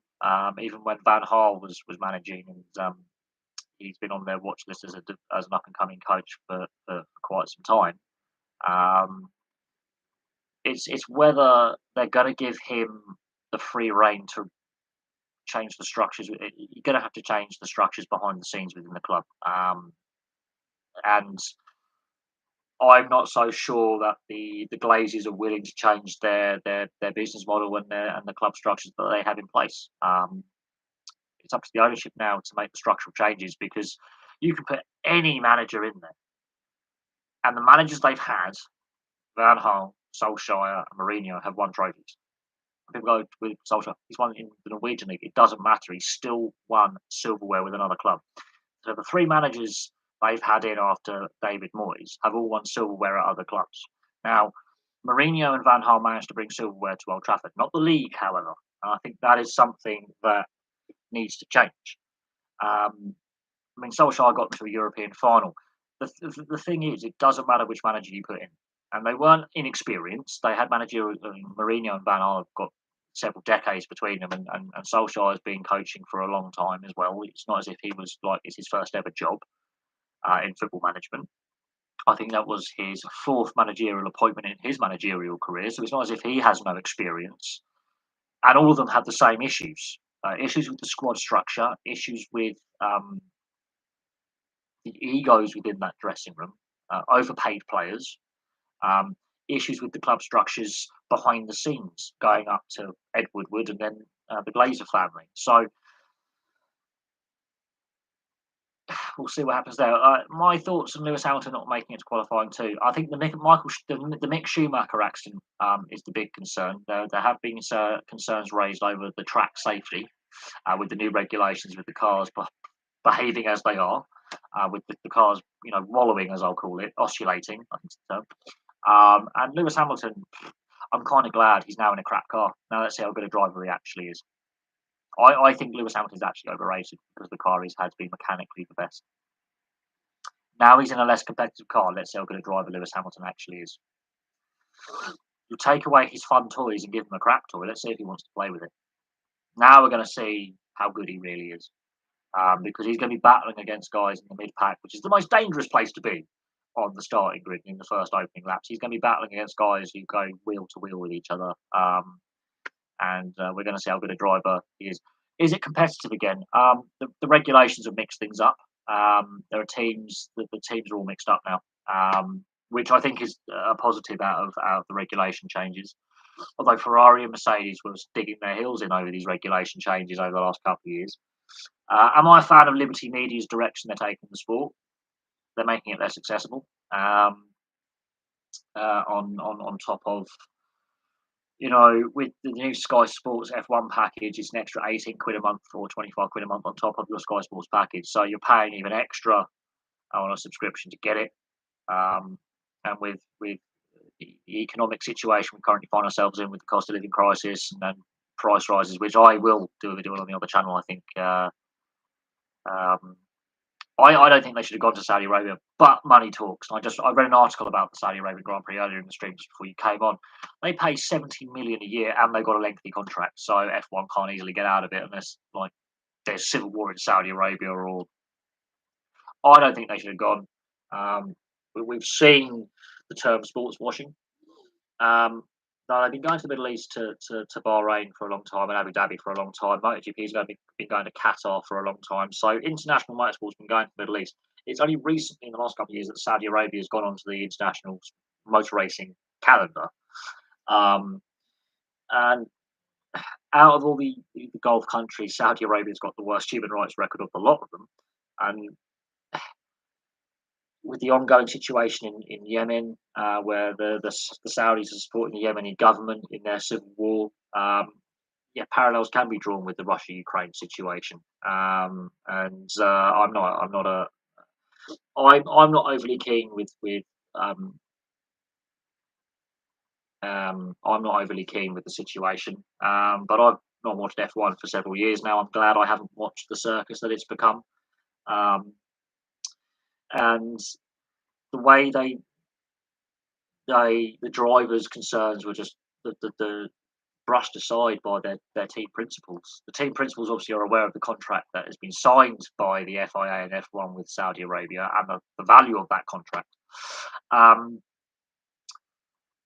But that's what worries me is money talks over safety and concerns. And the track safety itself with the Mick Schumacher accident has raised a few concerns about the track safety. So it could be an interesting race. The backdrop of it is there's been a terrorist incident 9 miles away. The article I read is like an everyday occurrence out there. If that was to happen here, look what happened with the Grand National. I think it was it 98 or 97? There was a bomb scare, so they had to re-race the race like 2-3 days later. Um, we there was the Paris bombings when a football match was being played. Um, I don't know. Go the Mighty Eels beating the Storm at Amy Park is the best feeling. That's 3 times in a row in the regular season. Parramatta have beaten Melbourne in the NRL. That is a good record. Parramatta have a very good record against Melbourne in the regular season. And I see things with this Melbourne side where they were behind against the West Tigers, the worst team in the league by a country mile. There's no doubt on that. And they had to come from behind there. They were first 25 minutes against the Bunnies, another team that have been struggling. They're blowing them away, nearly lose the game, go to golden point. It's 2 golden points in a row. I think there are some warning signs with the Melbourne Storm that their golden era is coming to an end. There are some warning signs there. They're missing key players. I think they're missing a little bit of senior leadership. Does it count as 4 in a row, 2020? Maybe, maybe. I know they beat them twice last season.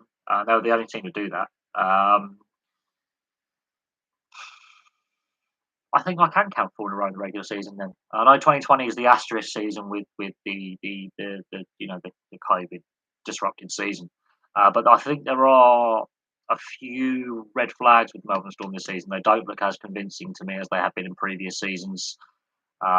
They lost control against the Bunnies and they lost control of that game against the Eels. They were never fully in control against the Eels. And they had to come behind against the West Tigers. So I think there are a few warning flags with the Melbourne Storm.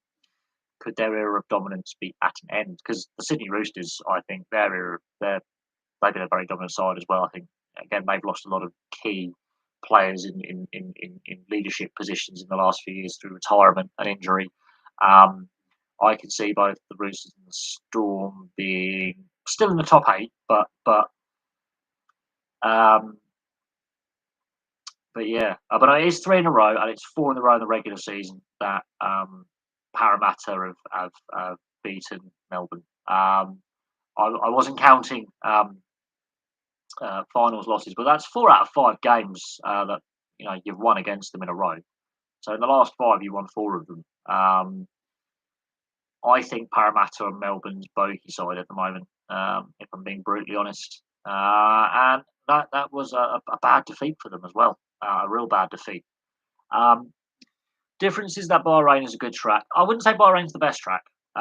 It's the best out of the modern tracks, as I would say. But I wouldn't say it's the best track. I wouldn't say it's a great track. It's just better than Abu Dhabi, and it's better than what we get at the Saudi GP.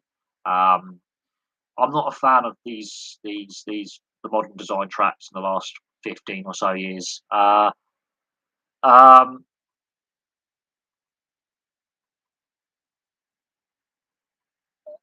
Wow. So out of the 5 games I lost, 3 were against Parramatta and 2 against Penrith. I do honestly think I've watched your channel on and off for years, never unsubscribed. Great YouTube. I've also Melbourne. I've watched 5 of 30 games, 2 with Penrith. I think that's a sign that Western Sydney is not a happy hunting ground for Melbourne, playing against teams from Western Sydney.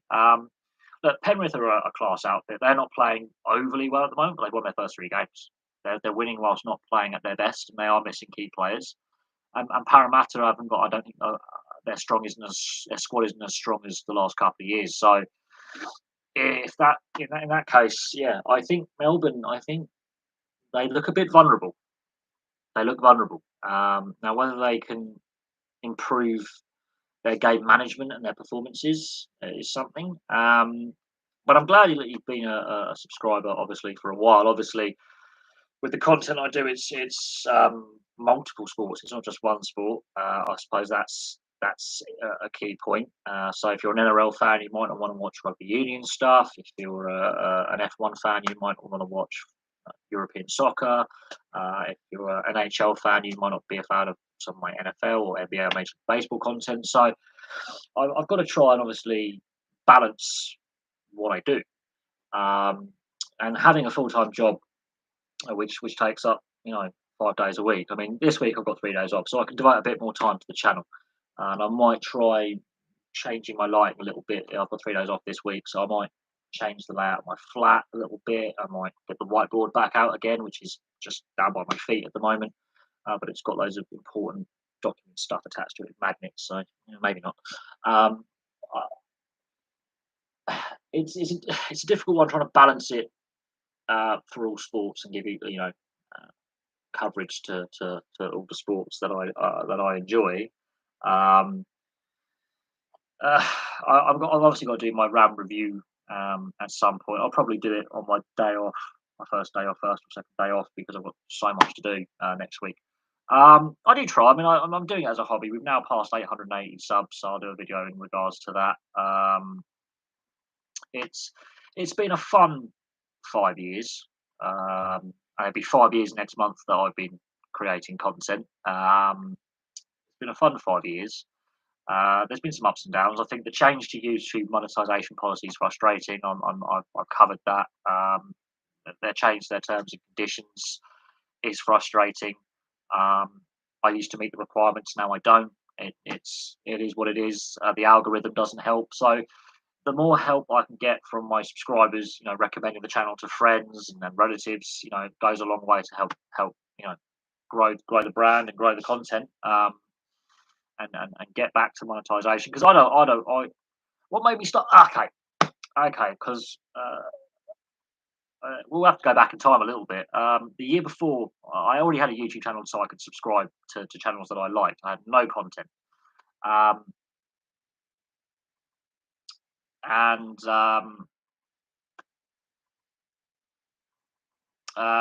Basically, the year before, my best friend passed away in a motorcycle accident, well, crash, because there was a crash investigation and it was a high speed accident. Um, and I went through the following 11 months with some health issues. I had a couple of motorcycle accidents myself. I had some health issues. I couldn't work. I couldn't ride. I had to go to physio. I was facing a full shoulder reconstruction at one point. The physio managed to bugger my shoulder up a little bit less than having a full shoulder reconstruction. I was very depressed. I wasn't very well. I was on a lot of medications. I was going to therapy. I was going to physiotherapy. I was seeing doctors and having hospital appointments and all that. Um, and I started a video blog rather than a sports channel, and wasn't going anywhere. I made a few videos, then didn't record anything for ages, and then Neymar Neymar Jr. transferred from Barcelona to PSG for ridiculous money 5 years ago in the summer, and that was the first video to get channel terms a lot of views at the time. And then the Newcastle United protracted sale, which finally got over the line over Christmas. And there was a tax investigation into them. Got some interest.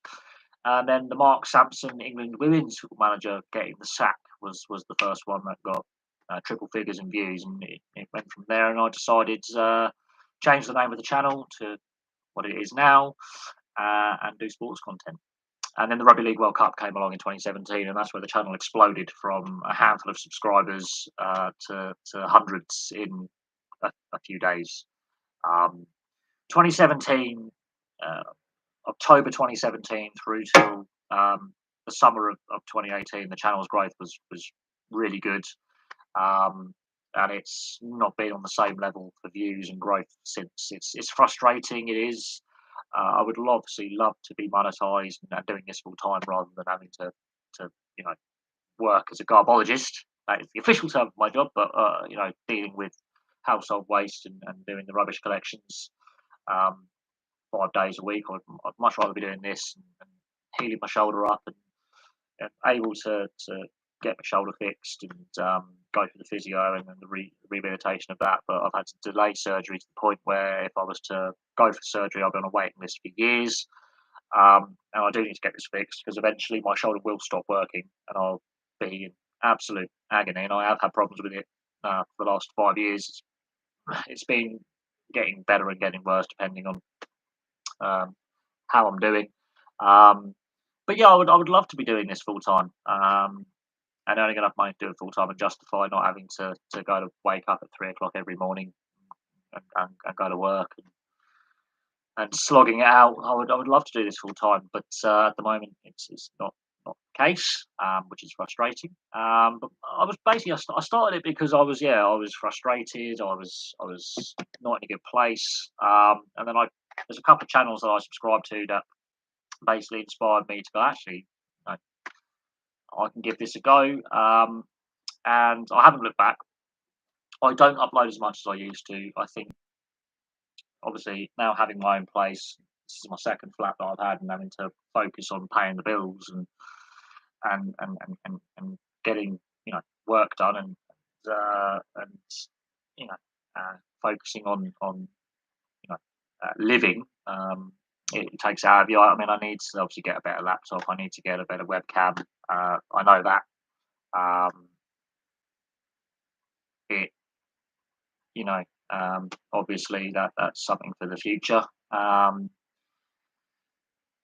but I enjoy what I do. I remember my first or second live stream, like 80 people subscribed in 3 hours, and I would love for that to happen again. And it's good to see like older subscribers who pop in and out every now and then, pop their heads back in, leave some comments. Especially as a Parramatta fan, I don't have many Parramatta fans who follow the channel, but they are a well supported club in Western Sydney. It's good to see them. They've had a mixed start to the season. A mixed start. Every one of their games has been close, um, which is interesting. A lot of teams have had mixed starts to the season. But we're only 3 weeks in. I will do a review of maybe after 5 weeks, seeing where teams are at in the NRL. I think the West Tigers, I'm concerned, are going to get the wooden spoon. The way the Cowboys dismantled Brisbane today, um, that's two really solid performances they've had, and they were predicted to struggle this season. I think they're quite the opposite. I think Todd Payton's finally getting the best out of that team. Whether they make the finals or not, as long as there's improvement, I can see that as a positive. The Taumalolo contract is one of those contracts that's a bit of a red herring and could burden the team for quite some time because he's on such a long contract. And the position he plays and the amount of injuries he's had in recent years, um, that's the thing. But I'm glad that like obviously there's people who may not watch every video or may not watch every topic that I do who still support and are interested in how the channel's doing. It's much appreciated. I do appreciate it.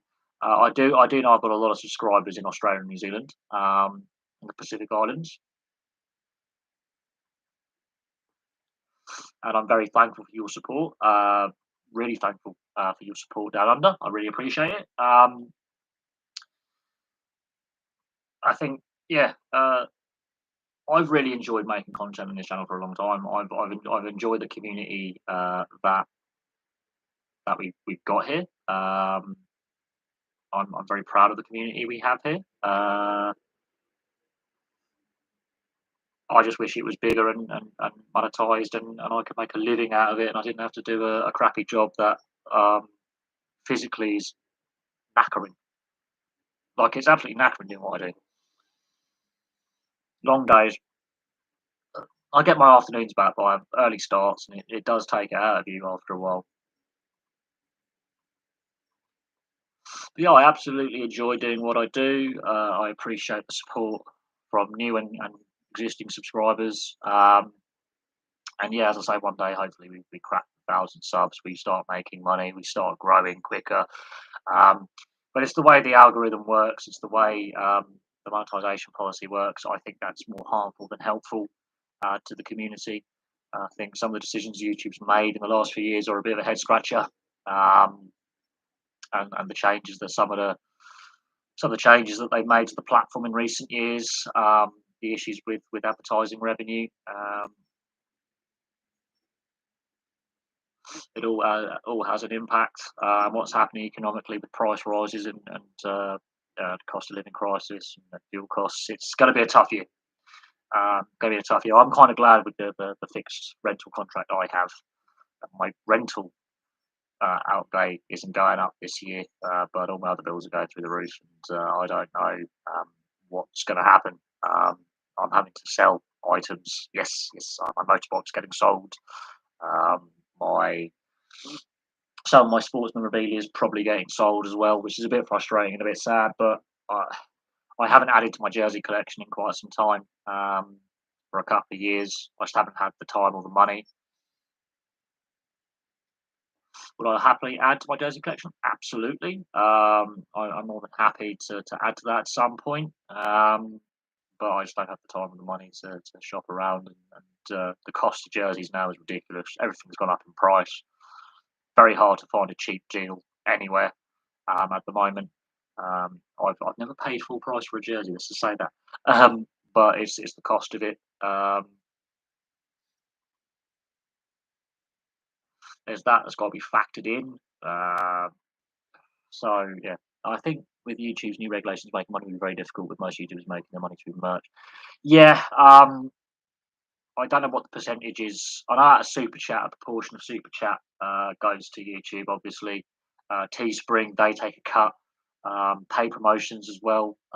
So if like I say, Stars and Strap want to do something, or Coca Cola, because I drink a lot of Coca Cola, so Coke Zero. If Coca Cola's forming, I would obviously, happily take a sponsorship if that helps.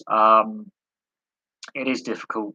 What I'm very concerned about with a lot of sports YouTubers is they get a sponsorship or a commercial agreement with a betting company, and we have discussed that on the channel as well. You know, the role of betting companies within sport, is that a positive? Is that a negative?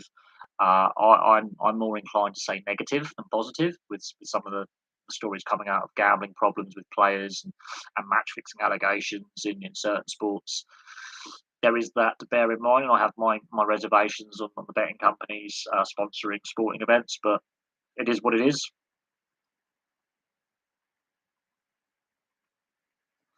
You know, it what can you do? Uh, um, you know, uh, it is what it is. I mean, it is difficult.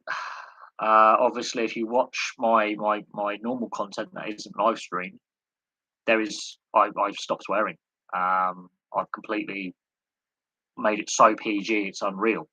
So I have to bite my tongue when I'm talking about certain issues, especially the issues I get passionate about. And I try to be objective and I try to be balanced and I try to get the bias out of it, which is why I never really do videos on the teams that I follow, unless it's like a player or an athlete that's retired. Then I do a video on some of my favourite players, but I never. True Geordie was a YouTuber who started small, made it big through sponsorships, primarily through betting. Yes, this is where I get a bit concerned. I understand, obviously, that's his income,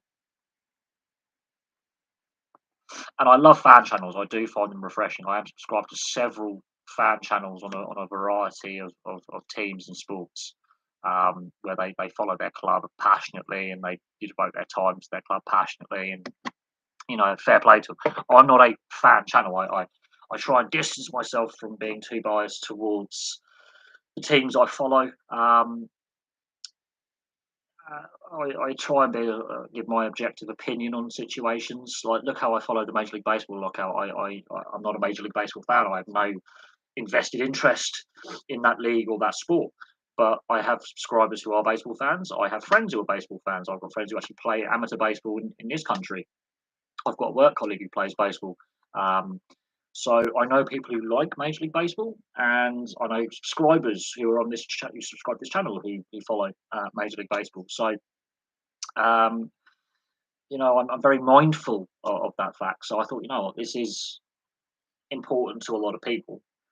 Um, I did my history on the Major League Baseball lockouts twice. I've done two videos on the history of uh, the labour unrests within the league historically, um, and I was caught a little bit unawares. I was a bit surprised that the Players Association and the league allowed the agreement to lapse. The way they went around the negotiations, I think the players eventually just reached a point where they wanted just to get paid again, which is fair enough. Not being paid for 3 months will piss you off. I think there is still a division between the Players Association. Yeah,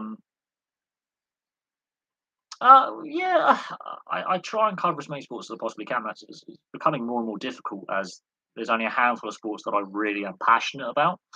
Um, but I could do a history on the NBA. I could look at the NBA betting scandal involving a referee. I mean, I love my sports history videos, but for whatever reason, people are just not interested in the same numbers as they are in the current affairs and the current details, and talking about big transfers and manager sackings and promotions and relegations and championships and wooden spoons and big trades and takeovers.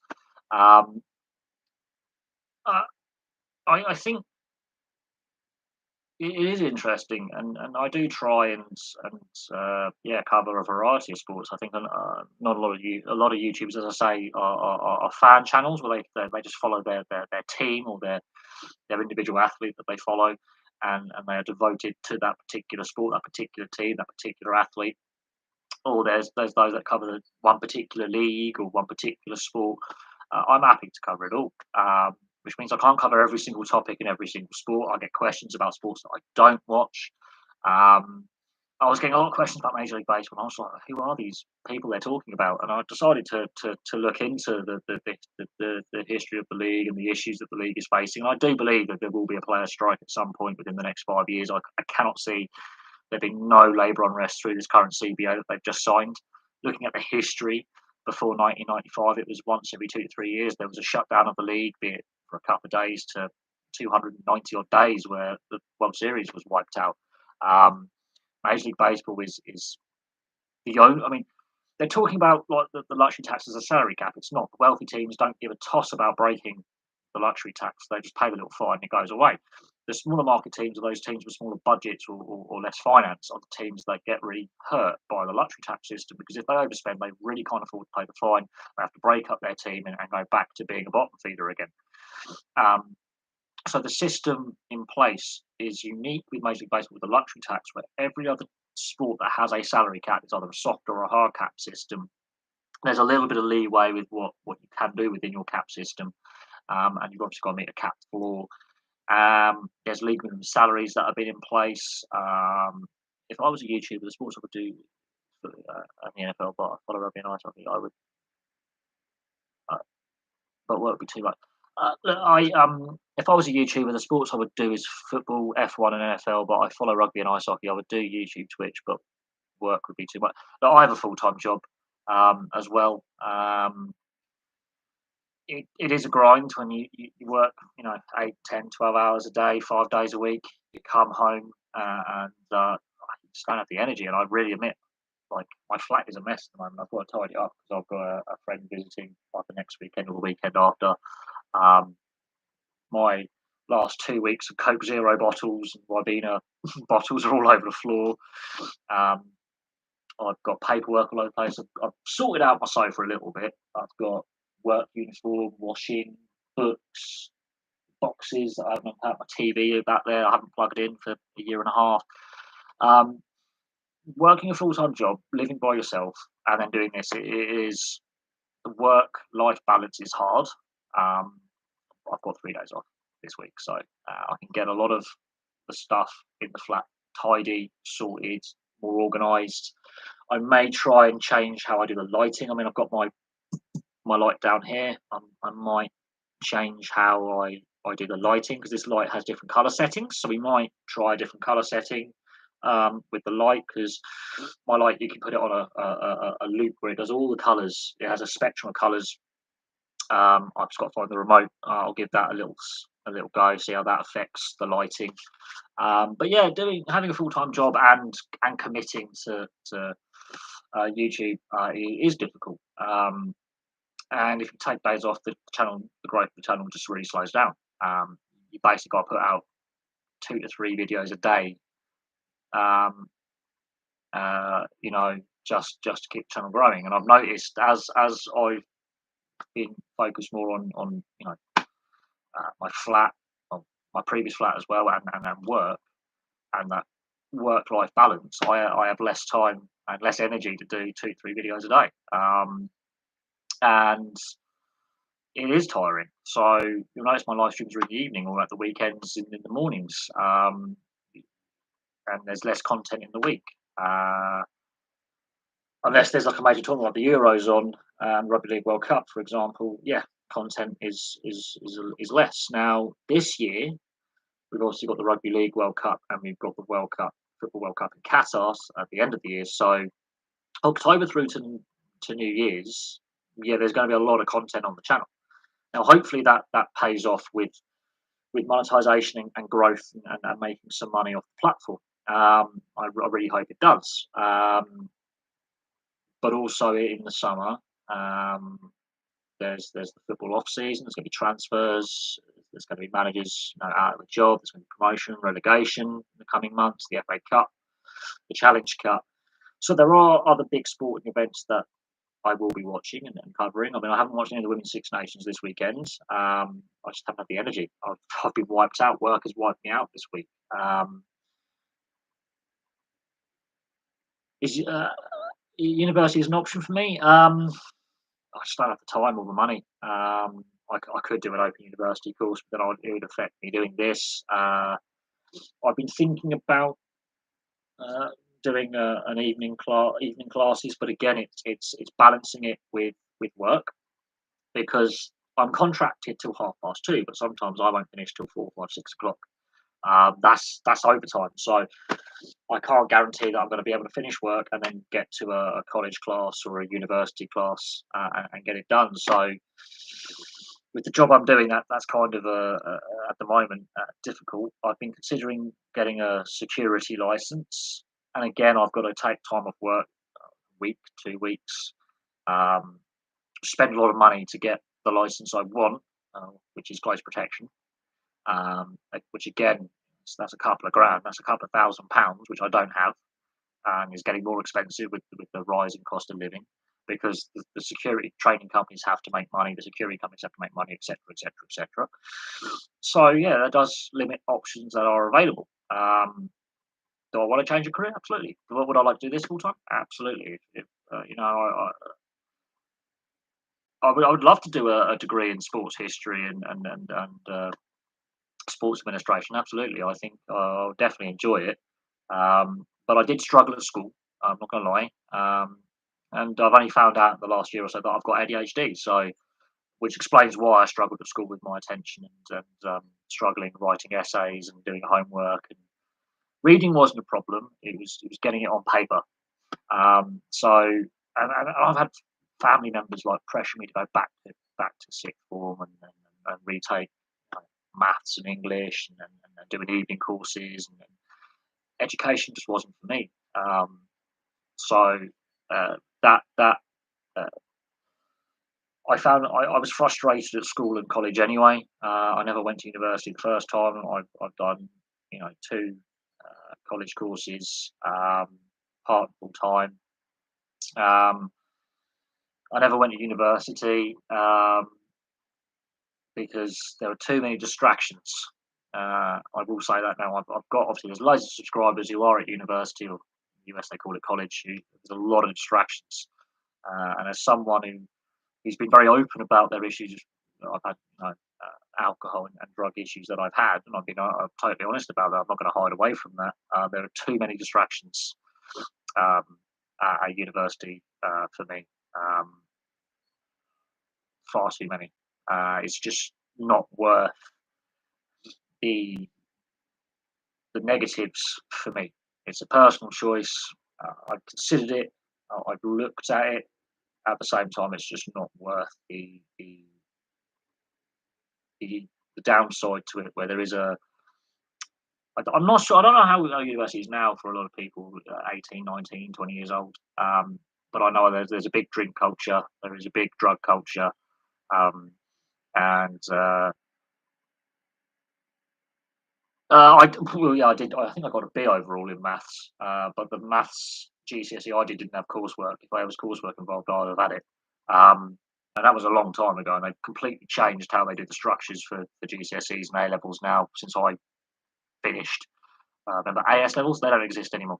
They've completely changed the curriculum and the structures. So I look back at, I found some of my old textbooks and coursework. I found my old A level history coursework from 12 years ago.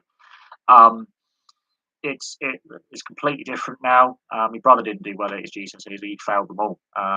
He's now an apprentice electrician, and he's on good money actually. He's on better money than me. He completely failed school, um, failed abysmally. Don't know why. He's a lot younger than me. He's only 19, turning 20 this year. I'm 30, turning 33 this year. So there's a big age difference between me and my younger brother. So me and my sister are in our 30s, and our younger brother's still a teenager. It's weird, a big age gap. But as for high prices, it's all sleepy night. We're gonna win. We're gonna get so tired of win. I try and keep politics off the channel, but I do like doing my Trump impersonation. I'm not a fan of Trump. I'm not a fan of Biden. But I can discuss that on the other channel, the history boffin. I try and keep politics off this channel, but unfortunately, sport and politics, as we've seen with Saudi Arabia, as we've seen with the Russia situation, the Newcastle United takeover, it's getting progressively more difficult to separate the politics from the sport, as we've seen with COVID, with various sports and leagues having to go to government about guidelines and crowd numbers and following protocols around the world. Politics and sport are getting closer together rather than further apart. Olympic sport is different, but professional sport on one hand and politics on the other, they were like this at one point, and they've slowly joining to a blur, and it's creating a lot of division. But as for high pricing, Biden, Sleepy Biden, Sleepy Joe, my administration, we're gonna win. We're gonna get so tired of winning. Putin, we're not even invaded Ukraine. I'm done. I'm not even gonna go into that. I do a very good Trump impersonation. We're gonna win. We're gonna get so tired of winning. The poor kid. I love the poor kid. Don't. Trump. Um, the orange one. So yeah, American politics. I remember back in 2018 on a live stream, and I will say this. This is quite. If you go, I can't remember which live stream it was. It was back in, I think, May 2018. A new viewer in the chat was like, "What's your view on Trump?" And this is back in the day when I wasn't very PG, and I would F and blind. I would swear constantly. I mean, occasionally I drop the occasional swear. I get a bit passionate occasionally on live stream, but I went into an hour and a half of just verbally abusing American politicians, Republicans and Democrats. Hour and a half. And someone else went, I think this is a bad idea. The next live stream, which was the next day, another new viewer was in the chat and was like, "What's your view on Trump?" And the guy who had asked me the question went, "Don't go there. We've discussed it. Go back to yesterday's live stream, rewatch it."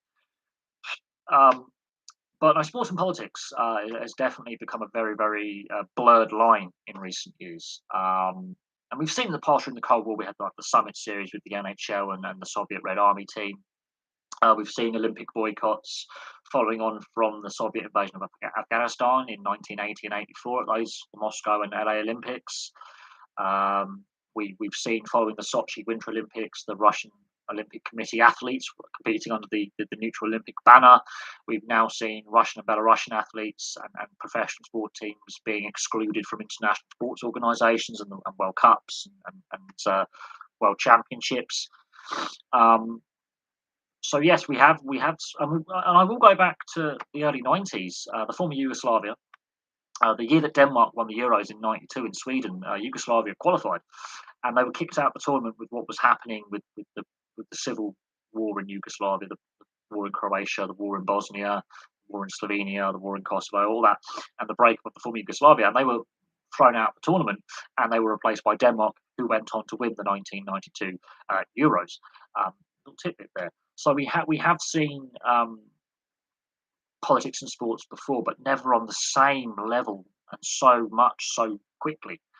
And I think the COVID pandemic has definitely brought a lot of clashes between sport and politics. And what we've seen with the Newcastle United takeover, the protracted Newcastle United takeover that took 4 years, may I add, from the first bid being made official to get over the line.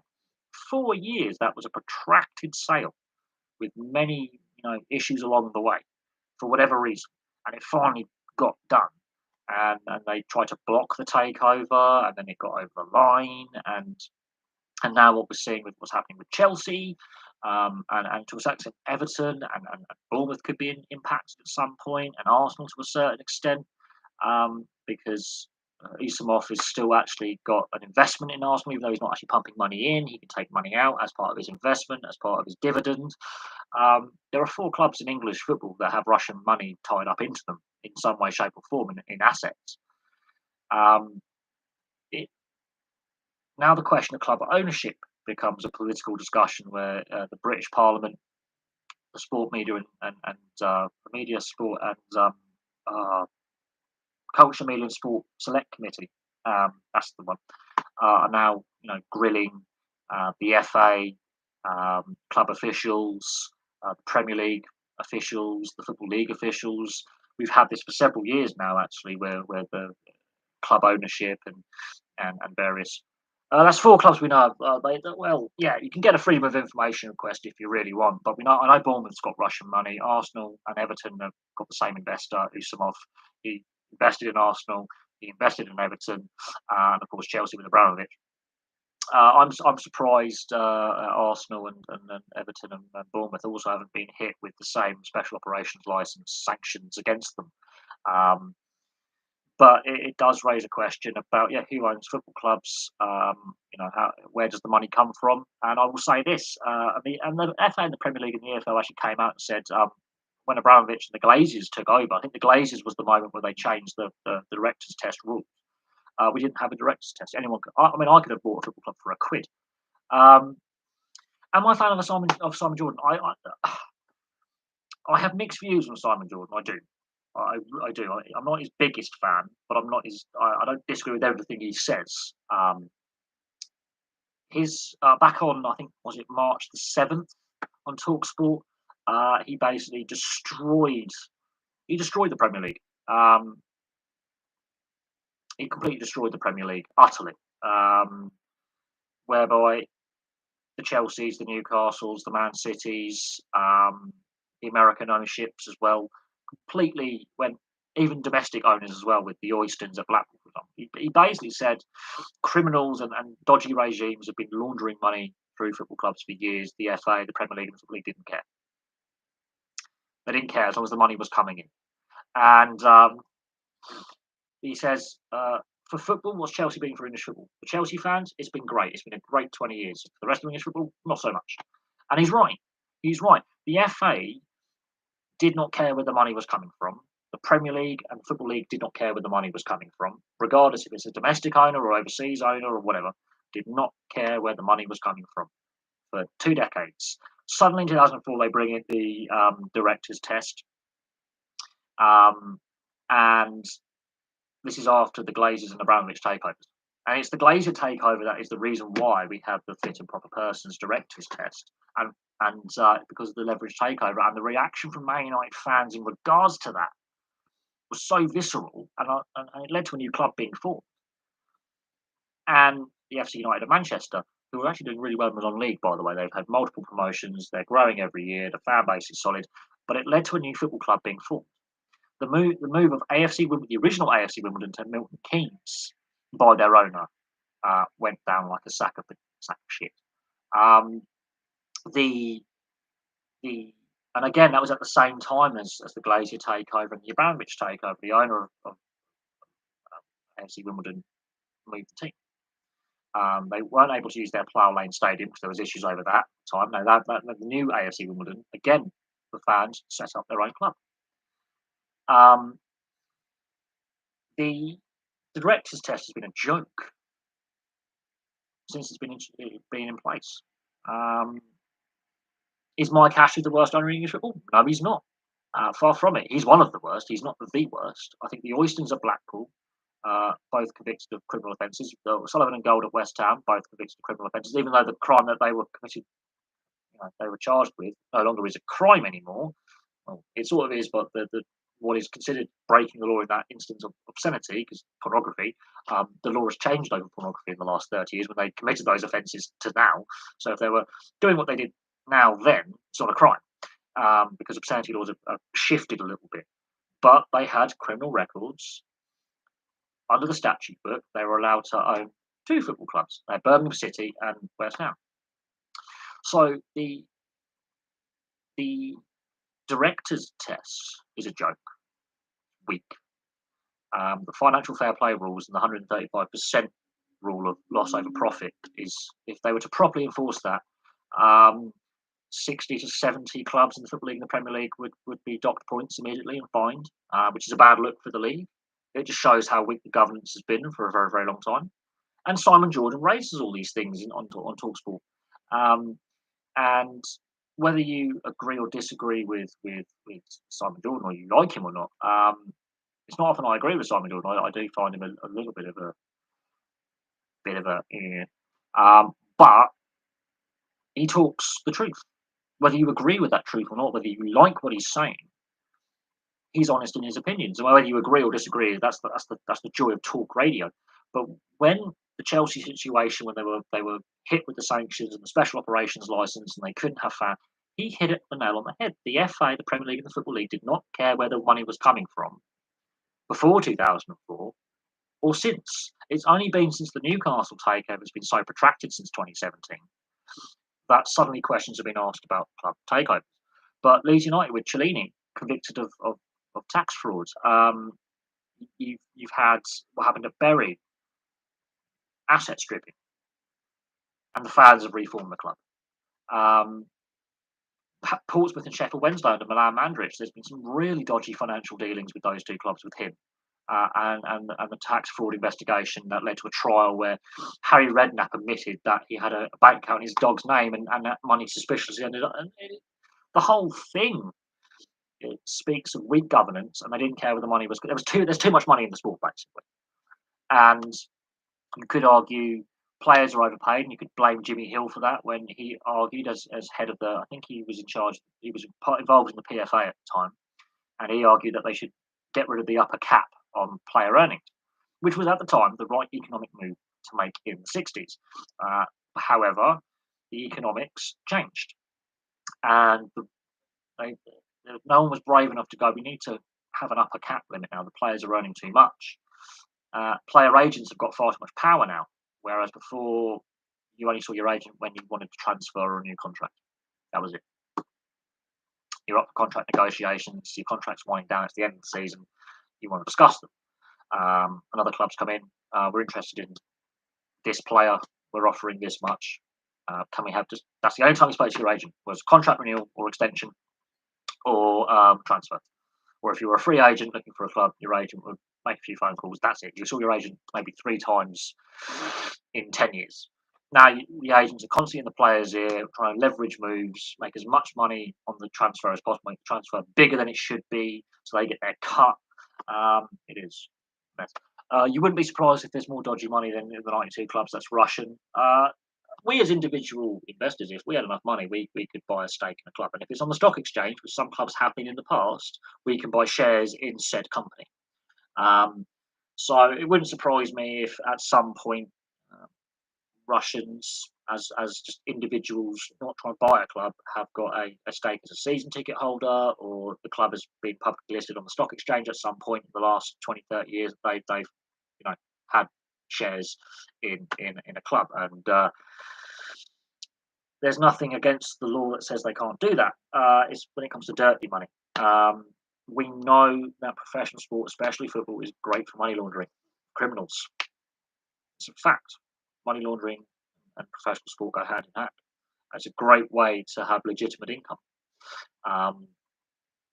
And once you've laundered the money, through that, it's very hard to trace, because then you get your dividend out at your annual general meeting, and when profits are announced, you get your money back, and it's laundered. You mentioned players' agents; they get NRL players out of contract early. Look at West Tigers; they're in serious trouble. Yes, Isaac Moses, I believe his name is. He's been deregistered as a player agent. The West Tigers is a mess, because they always pay over league average for players for what the contracts are actually worth. They pay overs. But yes, I remember this time last year there was a discussion about the role of agents in the NRL, and having a more transparent, open system. And whether you like Paul Kent or not, he's like Simon Jordan. You want to love him or hate him. I'm a big fan of Paul Kent because it's just Paul Kent. He pisses off Buzz intensely. I can't stand Buzz Rothfield. He's a drunken 60-year-old alcoholic. I have a concern about the power that agents have within not just the NRL, but a majority of sports. They're badly regulated. And there are some very good agents and player agencies out there, and sports agencies out there that are by the book, very open, very transparent. But there is that lack of regulation within that kind of sector of the industry that gives player agents a bad name, and player agencies a bad name, and promoters a bad name, and whatever. I think there needs to be a list of accredited agents that, once you're on that list, you can be like a doctor's register, where you can be struck off a list. It needs to be fully transparent and regulated, and at the moment there isn't. Like if let's say a friend of mine, I've had a few friends who play non-league and semi-pro football. For example, I've got a friend who plays rugby. If my friend wants to play, can you be my agent? I can do it. There's no need for me to get accreditation. I can represent a player. I could be his personal representative. I get a 10 or 20% cut of his contract, signing fee or whatever. I could represent my friend Rob, who used to play a bit of non-league football. He's now a football coach and a youth referee. Let's say he went professional, went up to me and I want you to be my rep. I can do it. That's how easy it is. It's like Lewis Hamilton's dad was his agent and his advisor for many years, and then he fired him. You don't have to be, a legal expert or a financial expert or a contract expert to be a player agent. And a lot of players actually have family members to, look after them, which is a good thing sometimes. And then their dad or their brother or their cousin gets quite good at it, and then this player may have teammates. Look, they need a new agent. They're not happy with their agent. Do you mind representing my teammate? And they'll do that as well. Would I like to own shares in Blackburn if I had the money? If I won the Euro Millions, which I didn't win on Friday, I only got two numbers, which is really frustrating. So I won about 150 quid, which I'm not going to claim. If I won the Euro Millions, I would happily buy Blackburn off the Venkies.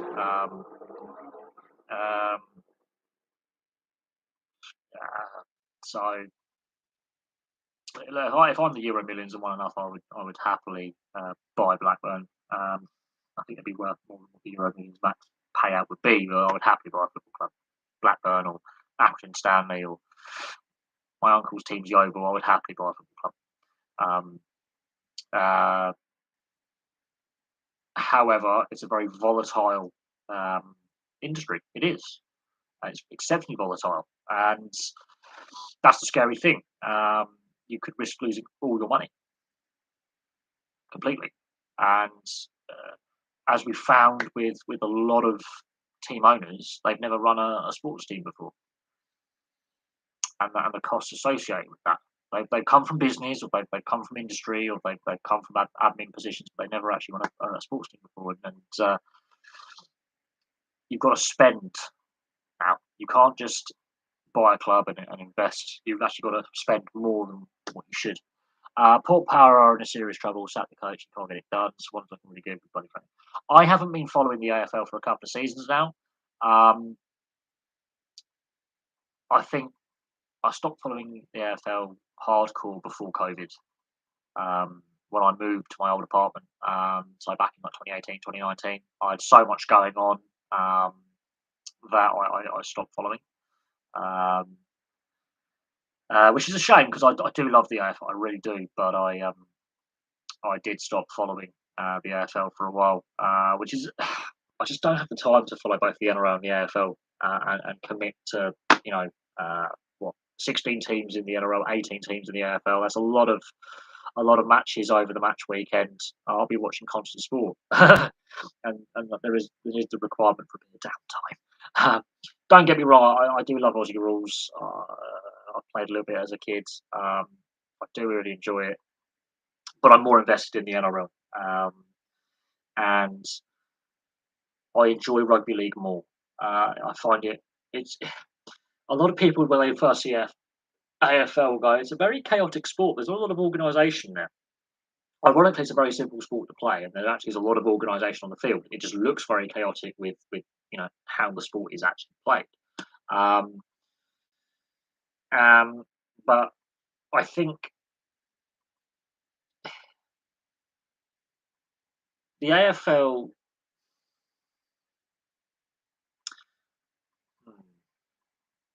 I think the NRL has come out better out of COVID than the AFL. I think the NRL has come out better out of the last 2 years than the AFL. Ask me why. I do follow broadcasters like Triple M, and I follow on YouTube, and then I follow some YouTube channels that discuss both the NRL and the AFL. I honestly think that the NRL has come out better than the AFL. They probably renegotiated their TV deal. There's been a change of governance in the NRL and with Todd Greenberg out and Andrew Abdo in. The AFL, I don't know. I don't know if the AFL has come out as well as going in. I just, uh, but that's again personal opinion. If you are an AFL fan over an NRL fan, you can disagree. I just think the NRL came out of the situation of the last 2 years better. They resumed play earlier, which gave them a lead on the AFL when it came to TV viewing. Um, the debate is where does the NRL expand with their 18th team? Where do they go now? Do they go? Do they attempt Adelaide? Do they attempt Perth again? Are they brave enough to do that? Could you get another team in Melbourne? Are they brave enough to really look at South Australia and Western Australia as locations and put a team there? Because the AFL has been coming to rugby league territory with the Sydney Swans, Gold Coast Suns. You've got Brisbane Lions. You've got Great Western Sydney, actually out of Canberra, so you have Canberra team. But they've taken expansion to NRL heartland. Is this the moment where they double down on what the Melbourne Storm have been doing as a team and go, right, we're taking on the AFL with our 18th team in Adelaide or Perth? There's been a lot of or do you put a second team in New Zealand? Like, what does the NRL do?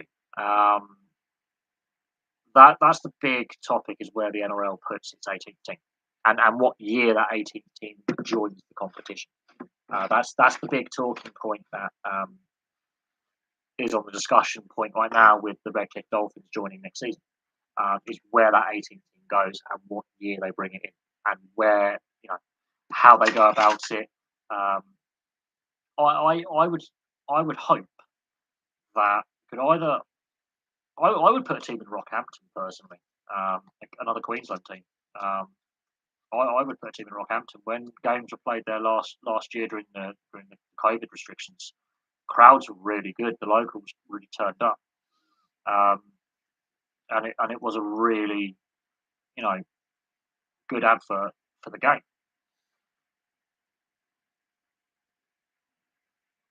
Um, it's whether Adelaide does turn up for State of Origin. We've seen that in past years, that the crowd numbers for Origin in Adelaide have been good. Same with Perth. Um, could they resurrect the Adelaide Rams or something similar? The thing is, and Western Australia has a better state league system in Western Australia um, than Adelaide. It does have a better rugby league base to start from, and more corporate money. The future of the Warriors, I wouldn't be surprised if they end up permanently relocating to Australia with the Trans-Tasman corridor issues and what's the fact they haven't played at Mount Smart for several years. Um, I would still allow the Warriors to have that New Zealand recruitment pathway, but a fair proportion of their team isn't from New Zealand at the moment. Their best talent is New South Wales and Queenslander.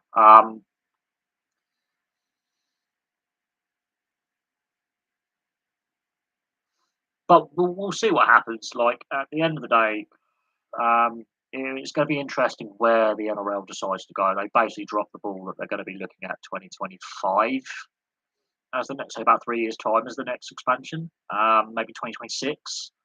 Um, I wouldn't mind seeing a team in Adelaide, but I wouldn't mind seeing a team in like a place like Rockhampton or um, Central Coast.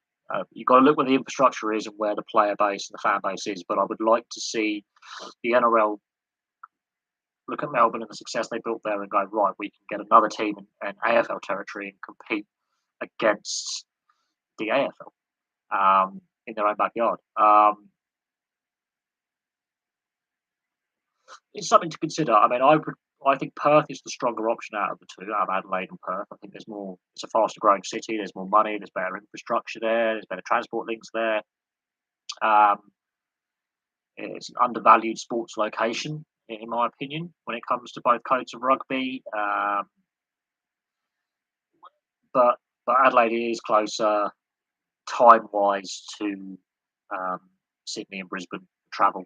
Um, it's better logistically, but infrastructure wise, Adelaide isn't on the same level, and corporate wise, sponsorship wise, it's not on the same level. It's a much poorer city than Perth.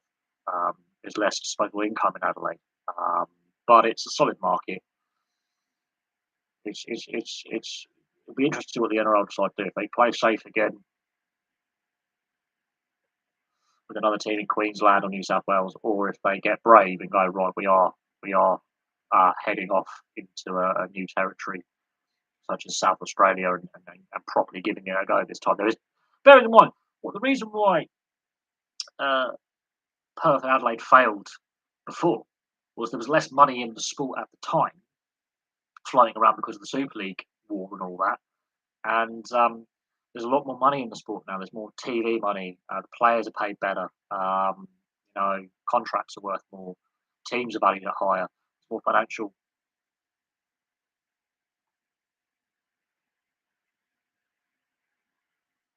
There's more financial incentive, and Perth is a fast, rapidly developing city. It's a faster growing city. It's a younger city in the sense of the average population age. It's already got a good player base anyway, at reserve grade level. They've got a good state competition, and yeah, I think Perth, would definitely get the support. It's on the other side of the country. That's the problem. It's the logistics of getting teams to play in Perth every other game. Adelaide is much closer to Melbourne and New South Wales. There's less travel involved, and so therefore would make a more logical location to go. But for financial reasons, I think Perth is better than Adelaide. And it'll be interesting to see what the NRL decide to do. I mean, they might put a second team in New Zealand. Um, you know, with what happened with Western Force, with the old Super Rugby format and how they were treated, and including when you look at the Israel Folau situation, with the amount of money they needed to operate was roughly the same amount of money that Israel Folau got on his centralised contract at the time, and how Rugby Australia dealt with that situation um, was a bit of a mess. Now with the new Super Rugby format with New Zealand and Australia and the Pacific Islands without South Africa, um, that has changed the situation. But I think it's definitely damaged the rugby union in Australia has got massive problems. There's no doubt on that at all. There's massive financial issues within the sport. Um, don't get me wrong, Australia has produced some great rugby union talent over the years, but it's lost a lot of talent to AFL and the NRL over the years as well, especially in the last 20 years. A lot of talent has gone over to league and Aussie rules, and it's at grassroots level that the problem lies. Um, there is no doubt on the quality of Australian talent that comes through, but it's bleeding talent to Europe and North America for where players want to play because they can earn more money, they can get better salaries, and better opportunities for playing and coaching. Quality level, uh, even the lower divisions in France and England is of a higher standard. Major Rugby's expanding rapidly, and that's a nice little payday for a young player who's looking at his opportunities pay wise. How much can he get paid in the current Super Rugby format, and how much he can get paid um, in Major League Rugby or the European leagues? It's a no-brainer. You're going to go where the money is and want to get a payday because your career can be, notoriously very, very short. And the South Africans have decided to join the United Rugby Championship. The collapse of Super Rugby was going to happen. I still watch F1. People complain it's boring, track's boring, the spark is gone. I haven't watched F1 for several years now. It's more to do with the TV rights and the accessibility of the sport to a wider audience. That's definitely harmed its image. I would say the new regulations are mixing things up. They're long overdue. But the Ferrari and Mercedes were the sticking point. They were digging their heels in with the spending cap. Teams now have to budget. There's a budget cap they can't exceed. They were really digging their heels in over regulation changes the last couple of years. And yeah, the modern tracks, they've lost a little something. They're a little bit sanitized. Some of the older tracks that are still on the circuit that F1 go to they've got to make so many modifications to them to make modern FIA standards, which take something a little bit away. The current discussion about them being in Saudi Arabia and them going to Bahrain and Dubai and what's going on with Russia and all that. The reason why they go to those locations is the money. It's the Saudi Arabian Grand Prix contract is a long contract. It's worth $70 million a year. Well, Ferrari have been threatening if they don't get their way that they will pull out. There's always Ferrari throwing their toys out the pram for years now. They've not been a successful team now for a while.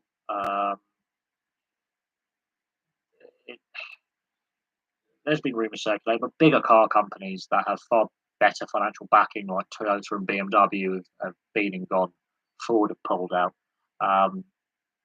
But the day Ferrari pulls out will be a killer blow to F1 because they're one of the major engine suppliers and they're under contract to supply engines.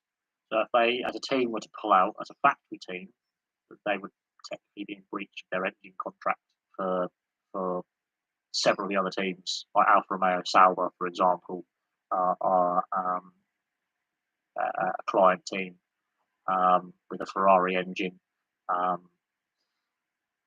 It would definitely damage their corporate brand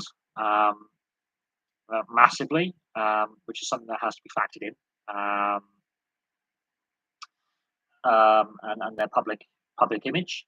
But there are other companies within the Fiat Chrysler group, like Maserati, for example, that may step into F1 at some point. But then you've got to factor in Um, you know, uh, Lamborghini have been an engine supplier in the past, and have, not got an imprint on F1. Other major car companies have have been involved in F1 at various points and have come and gone. Ferrari has been a constant throughout as an actual brand name, as a team name. Other teams like Renault and Alfa Romeo um, have had moments, and other car companies have been engine suppliers like Ford. Mercedes were an engine supplier for many years when they didn't actually have a team, many years. But guys from BMW invested huge sums, we're talking hundreds of millions over the years they were in, and pulled out. Um, so there's been multiple massive car manufacturers that have been involved. Yamaha have been an engine supplier. They're more famous for motorcycle engines and musical instruments. Um, it's the same with MotoGP. If Ducati were to pull out, or Honda, the constant teams that have always, factory teams that have always been there. If they were to pull out, it would be a damaging blow for the brand. Um, but that rumor has been on the table for years that Ferrari are unhappy, and it's just them trying to basically like a European Super League kind of thing, where they're trying to get concessions from the FIA and F1 and regulation changes and rule changes. They always put this on the table. Oh, we'll come out. We'll throw our toys out the pram. We'll threaten to leave. They never do. But Maserati might decide to make a comeback in F1. They've been an F1 manufacturer before as a factory team. Years and years ago, mind, we're talking about 50s and 60s. But if Ferrari were to leave, Maserati would step in because they have the same design team and development with their road cars under the Fiat group as one of the Fiat brands. So, as a junior company in the Fiat group. So, would Maserati have the same impact as Ferrari in regards to being a factory team? Who knows? It is one of them. But we always get this rumor mill with Ferrari and to a certain extent Mercedes being unhappy, and Red Bull as a team aren't a factory team necessarily. They're a client team of Renault and Honda in the past, threatening to pull out as well. The former Jaguar team, which was formerly the Stewart GP, they've gone under various iterations as an F1 team. They are the biggest independent team, but they have a lot of to a certain extent, yes. The TV deal that's currently in place was signed by Bernie Ecclestone, not Liberty Media. Um, I wouldn't necessarily say it was just Bernie Ecclestone that's ruined it. The FIA has a big part to play as the governing body, the overall governing body. The FIA does have a massive part to play in the direction that the formula has taken. It's not a separate sport from motorsport, but the FIA as the governing body of international motorsport has a big part to play in it as well. F1 as a brand has taken some really poor decisions with locations they've gone to. They've chased the money over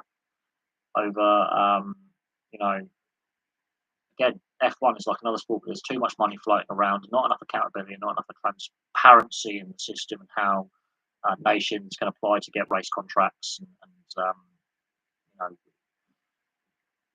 we've lost some iconic circuits off the calendar, and we've gained some rather not so nice circuits. Max Mosley, I wouldn't say Max Mosley's a massive issue. He did a lot with the FIA when it came to safety.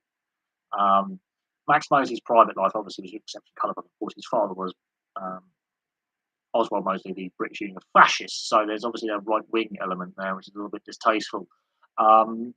Max Mosley, though, was a big driving force on safety changes. I will say that with Max Mosley, both in motorsport and in everyday, road cars and road bikes.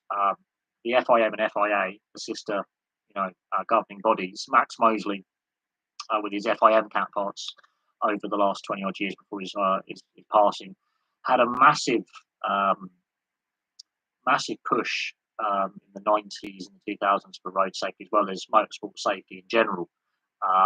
So on the safety aspect, you have to give Max Mosley the thumbs up. In regards to the relationship with F1 and the direction the sport has taken in the last decade or so, um, you could argue, also part of the problem towards the end of his time in charge of the FIA, because they give the licenses to circuit operators to reach F1 and F1 and Le Mans standard, the Le Mans series standard for safety, and some of the locations that F1 now goes to.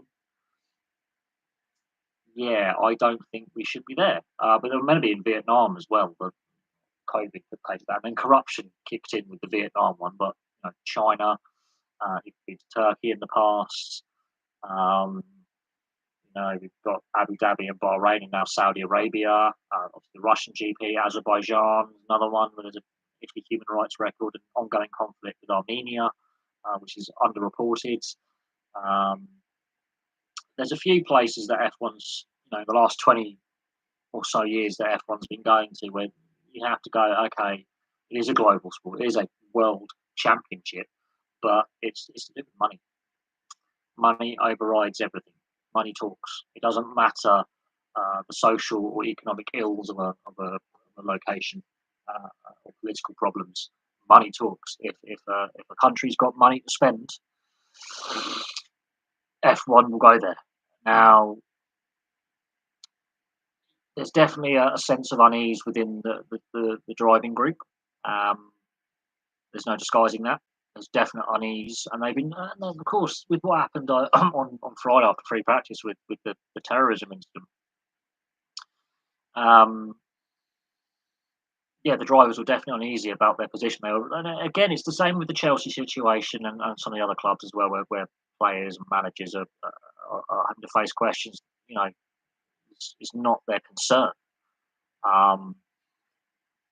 And now the drivers are having to face questions, and I think there was a difference of opinion between the drivers and their employers, the team principals, and I think the money was okay. Well, don't race this race unless it's for health reasons due to an accident or COVID.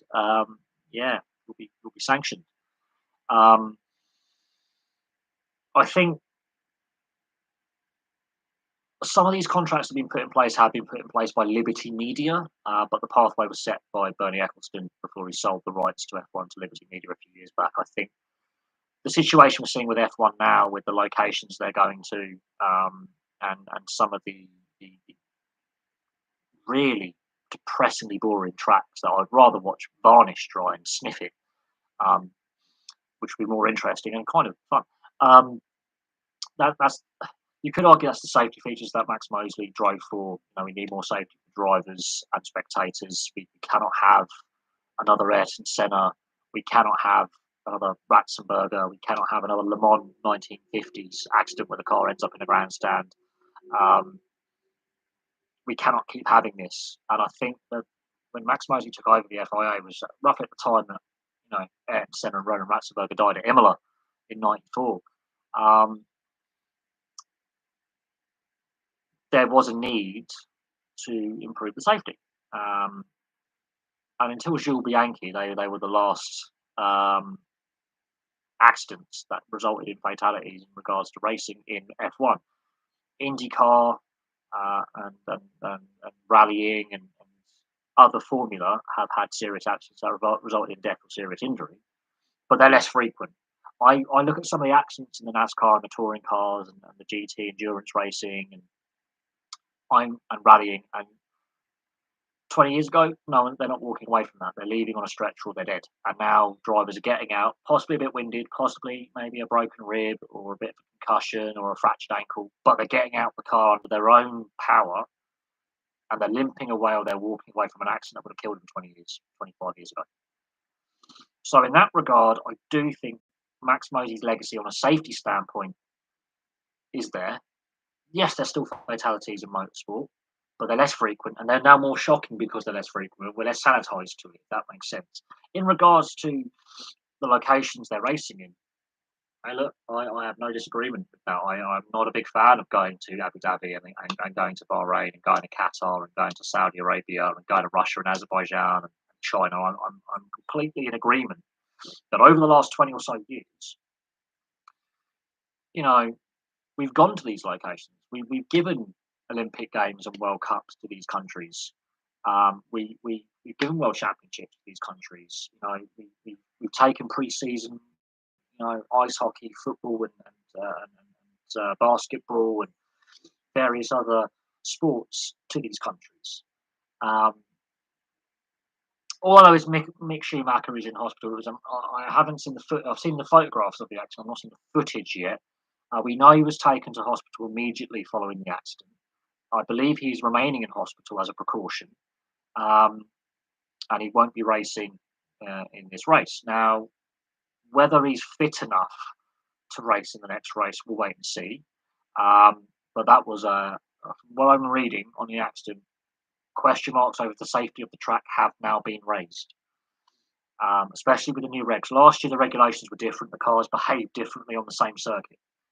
The aero package that is in place on the cars right now, the cars are behaving, and the chassis that are different. The cars are behaving completely differently to 12 months ago or last year, whenever they were there. So, because the cars have changed so drastically in their aero package, it's causing say the car is flat. Okay, you get a bit of wobble, okay, at high speed. They're doing this. They're really awesome. You can see them bottoming out quite severely. They're not as stable at high speeds with the downforce. And certain tracks, as I say, when we come to like some of the European circuits, as I said, Monaco and Spa. Monaco because it's tight, twisty, and low speed. Although there are two high speed sections going uphill to Casino Square and coming out of the tunnel downhill into the harbour complex. With that elevation change and that bump at Monaco coming out of the tunnel, with the way the cars are behaving, look for a big accident there. COTA, Circuit of the Americas, again, there's lots of elevation changes there as well. And as I said, when it rains at COTA, the visibility on the back straight is non-existent. You are going to see some horrific collisions. Now, F1 have gone very sanitised with wet racing regulations now, but the NASCAR, they're going full shat in the wet. They had no visibility last year. I'm a massive fan of stock car racing and touring car racing, but that was generally terrifying to watch the truck race. There was rain. The Xfinity Series, there was no rain, but because of the rain, it limited dry weather running for drivers. And then the main Cup Series, some of the accidents were absolutely massive on that back straight. Lack of visibility going up the hill. The camera, visibility like this camera, it makes the weather look better than it actually is. The visibility was a lot less. That's going to be a big test. And of course, Spa. Spa is going to be the one where I think we're going to see the worst accidents with the current car. You get mid-season, development cars, and they will be developing the car constantly. They'll figure out how to get around some of the oscillation. Yes, I think some of the tracks last year are easier to drive, less challenging. Spa is always challenging. Monaco is always challenging. You're half a foot wide. You're in the wall. Street circuits, you've got to be half a foot to a foot wide off the racing line. You're in a barrier. Monaco is going to be challenging anyway because it's a tight technical circuit. COTA, if it's dry, brilliant. If it rains, it's going to be interesting to see how these cars behave in the wet. And Spa for me is going to be the most dangerous track for them because the elevation changes for one, and Eau Rouge is generally going to be. I've got to get rid of my virus scan. I hate this. Eau Rouge, for example, is going to be absolutely, with the way the cars are behaving right now, terrifying. I would say the circuits as well to a certain extent. Spa has always had massive accidents, regardless of the aero package that cars have in place. End of. Just end of on that one. Hungaroring, while it's an easy circuit for layout, hard to overtake, it's brutal on the body and the cars as well. And there's been some big shunts at the Hungaroring. Monza is a very flat circuit for altitude changes, so there's very little up and down. But again, massive. I've seen some massive shunts at Monza on the parabolicas before, and in the chicane sections, very high speed circuit. Massive accidents at Monza in the past, not just in F1 but in all Formula, all motorsport, bikes and cars. Massive shunts there. Silverstone, well, I'm not a fan of the current layout and the way they've redeveloped it. Again, lots of high speed sections. There are certain tracks that have always been technical, difficult, and you will always get accidents. But I do think certain tracks are going to be harder to drive with the aero package. Now, this is the second year of the Saudi Grand Prix, so they've only got one previous year to look at, and the regs were different. If you've got several decades worth, it's a different kettle of fish. You can sort of mitigate regulation changes.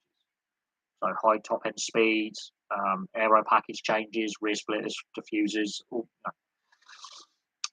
Because this circuit has only had one previous race, there's a limited amount of data that is available to teams to go, okay, we've been here before once. And of course, when you change an aero package or the speed, top speed changes, your braking zones change. So certain circuits, they've got a lot of data from every regulation package they've had for decades. So Spa, Monaco, Imola, they had a gap where they didn't go to Imola for a while, but Imola, they've got a lot of history of looking at, data. Monza, you've got all the data. And then you've got these newer tracks where the drivers don't have a lot of experience on them. And that does raise the safety risk level. Look at Mick Schumacher. He's not an inexperienced driver. He's been racing in the lower formulas, and again, open wheel, single seat cars for years. Just because he's young in F1 terms doesn't mean he's inexperienced. He has proven himself in GP2 and Formula 3000 and Formula 4. He's done his dues in the lower formula. He's not an inexperienced driver. He's not just gone from touring cars like Paul di Resta into an F1 car. This is an experienced driver. He may be young and he may be inexperienced at F1 level, but he's an experienced driver. That accident, reading the report from it, is a serious one. And it reminds me of his uncle Ralph Schumacher, some of the accidents he had. And again, very experienced driver. Yeah, that is a worry that it has happened. But yeah, Mick Schumacher's raced in GP2 for years. He's done the lower formulas. He's experienced in single seat open cockpit racing. Is what I'm saying. IndyCar, Ferrari might join. Again, there's been rumours about Ferrari. Ferrari already have a big presence in North American motorsport when it comes to the IMSA series, GT racing, 24-hour endurance racing like at Daytona and Sebring and some of the big events over in US motorsport. I'm surprised they haven't ventured into IndyCar to date. I am surprised on that. But to run parallel packages with F1 and IndyCar would be a challenge, and they would have to make an engine that would be compliant with the fuel that is used in IndyCar and the regulations. They would have to build a chassis from scratch. And the regulations are different in IndyCar. The aero package is different. The cars are different. The safety regs are different. It'll be a bit of an unknown for Ferrari, to be fair. But I'm surprised they've left it this late to even be interesting. So what do I know? Imola in the wet is always interesting, even though they've made changes to the track since Senna's accident. Still one of the most dangerous circuits out there. Italy missing out on the World Cup. Australia might miss out. Can an Asian team win the tournament? I think if an Asian team is going to do it, it would be more likely Japan or South Korea would be the Asian team to pull off a World Cup win. But then you have to look at, they play right in the Northern Hemisphere. Their season mirrors the European season. So I don't know. if I'm being brutally honest. I think we're going to see some surprise teams in the knockouts, in the latter knockout stages. Um, we may see a first time winner because of the time of year it's taking place. That may suit the African teams. African Cup of Nations takes place at a similar time of the year, so the African teams might have an advantage. Although looking at how the African Cup of Nations was played, the quality was shocking. I'm being kind, the quality level in the African Cup of Nations was not great. But an African team or teams may find it beneficial playing the tournament this time of the year because that's when they play the African Cup of Nations when they play it. So African teams may have an advantage in this tournament because the time of year the tournament's been played in. Japan and Korea, they're consistent World Cup performers. They have strong domestic leagues that are pretty decent in quality, and they have some really good talent. So Japan and Korea could be dark horses for latter stages of the tournament. I'm not saying they'll win it, but we'll see how they do. But it's going to be interesting. Saudi Arabia might have a dark horse run getting out the group stage because again the climatic conditions, the time of the year the tournament's being played. We may see some big name countries really struggle, and we may see some really, I wouldn't say bizarre results, but some lesser nations really give this a go because of the time of year it's being played and the disruption to European club seasons. The team, the nation that wins, and the four semi-finalists are the four teams that adapt to the conditions the best and adapt to the playing surface, the time of year it's been played. We could see some really, really interesting latter stage of the tournament. We could see, a Morocco, for example, or an Egypt or a Saudi Arabia do rather well. We could see the African nations, do rather well. It's not without the realm of possibility we might have a shock winner in this tournament. But it also may also suit the European teams having their players fresher and the South American teams having their best players fresher because they haven't played as much of a league season, so they're less tired, less likely to be having long-term injuries and fatigue.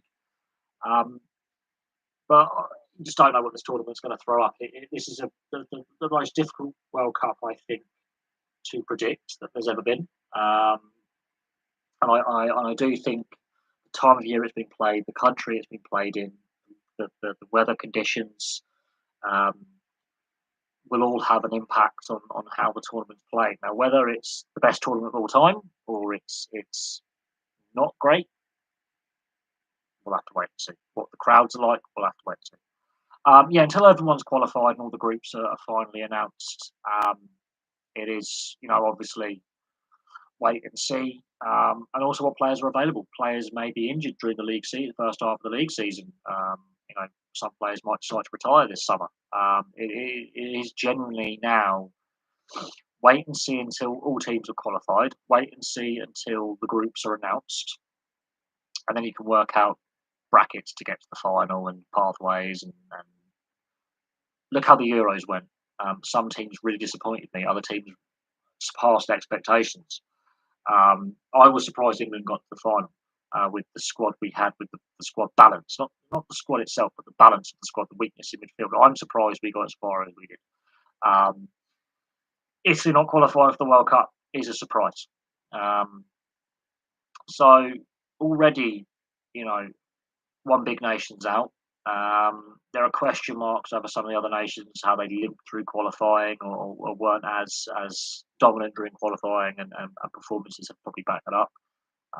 Teams like Spain and Germany are looking more vulnerable these days than they used to be.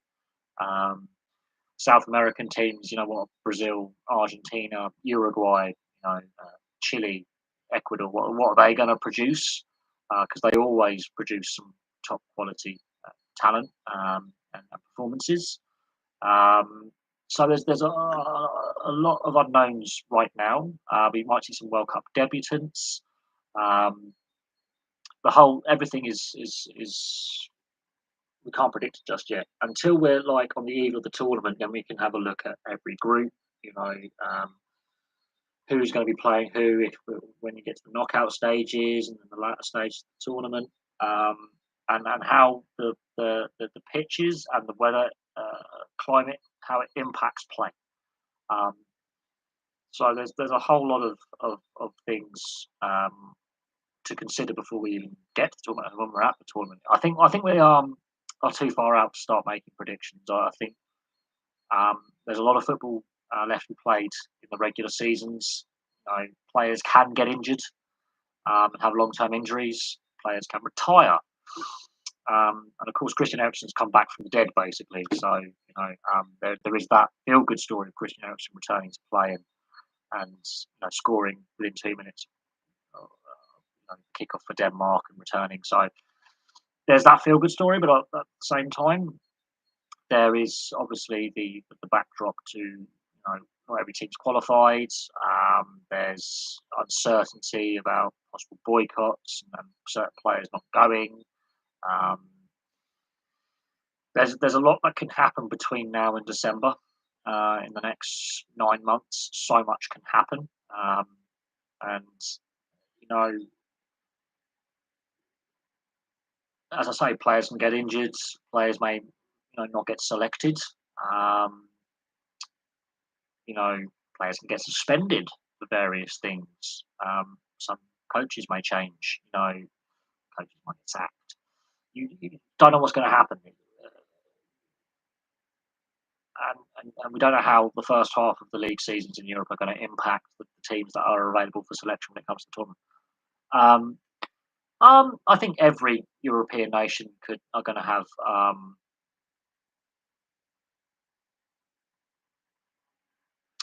every European league is going to get players injured. So every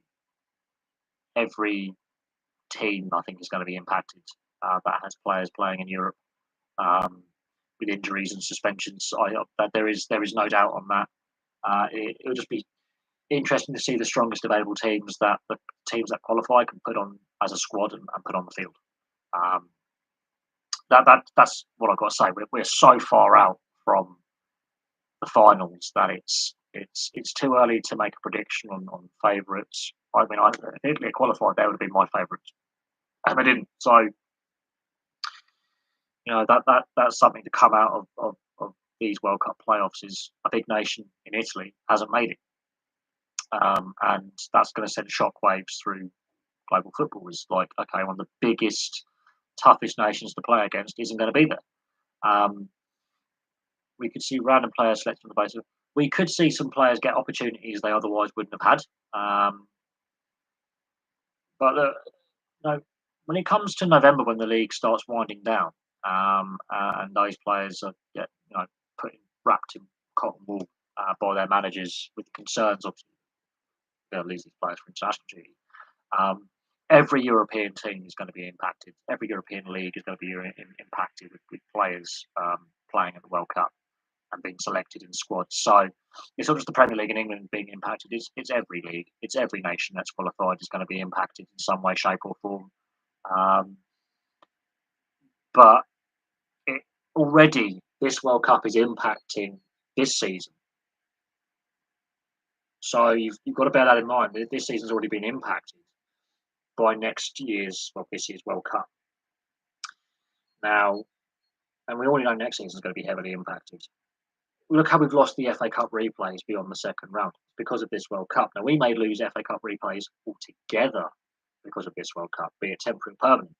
Now, that's going to harm the smaller teams, the lower league teams that rely heavily on FA Cup TV revenue and replay revenue. We could see players a lot more squad rotation next season.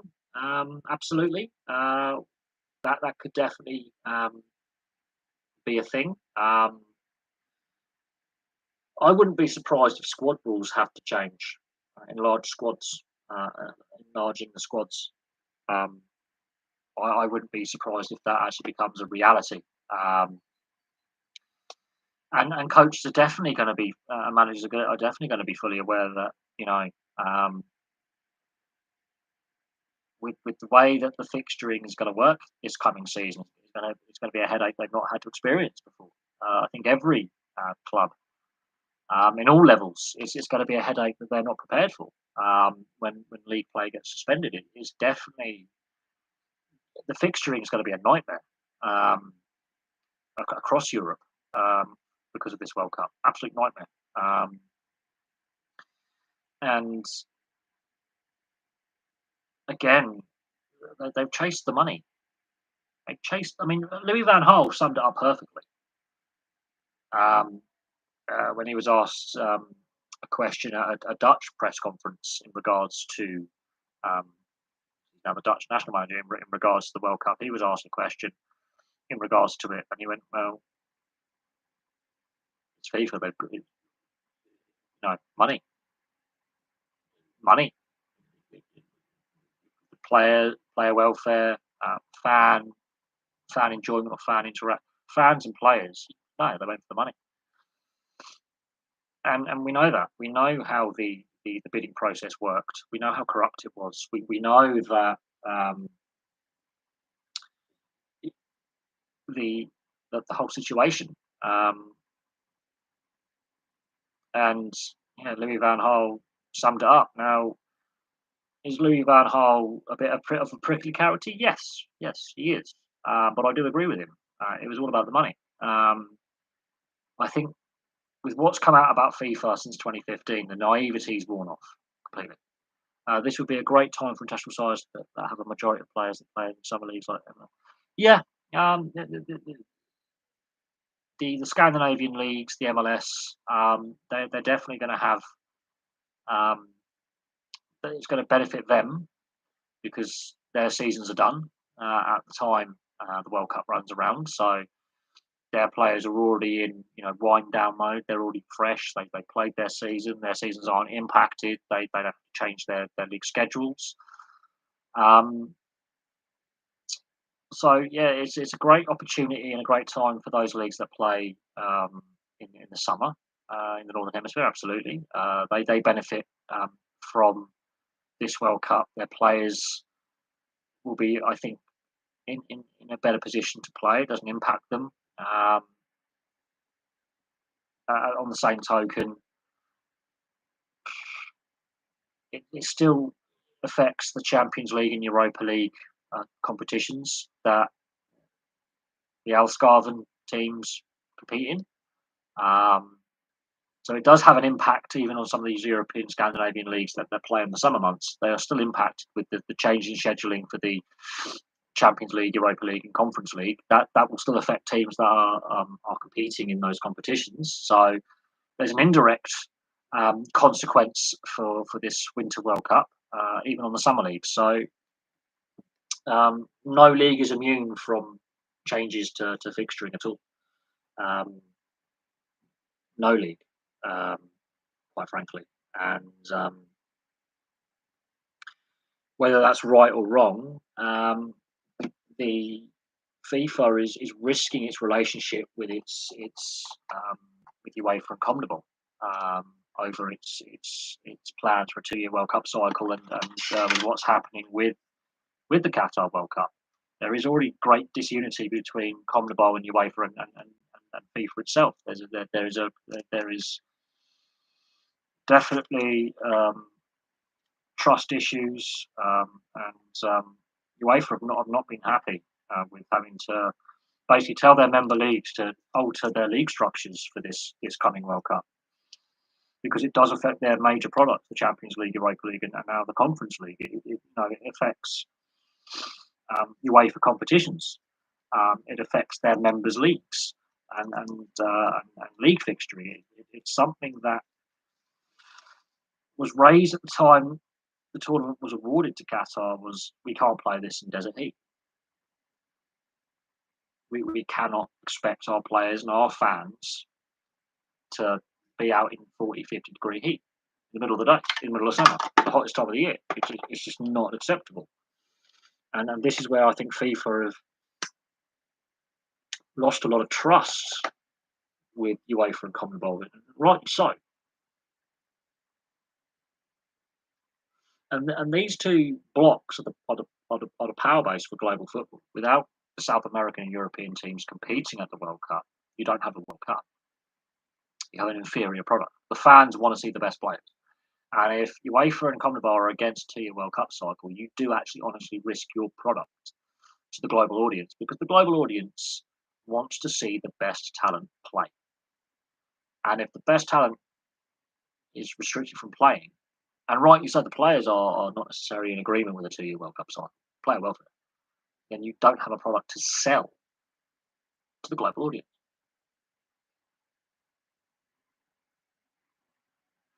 That's the facts of it. That is the facts of it. So FIFA is trying to chase the money, and we've seen how that's ended up before. Um, Putting money, you know, over player welfare, fan experience, and fan welfare as well. And what we've seen with the corruption in FIFA and what's come out since 2015, there's a lack of trust within with the organisation from, well, us, the fans, and there's clearly a lack of trust within football governance anyway. There's an antipathy. There's a cynicism from fans and players and coaches and the media with governance of the game.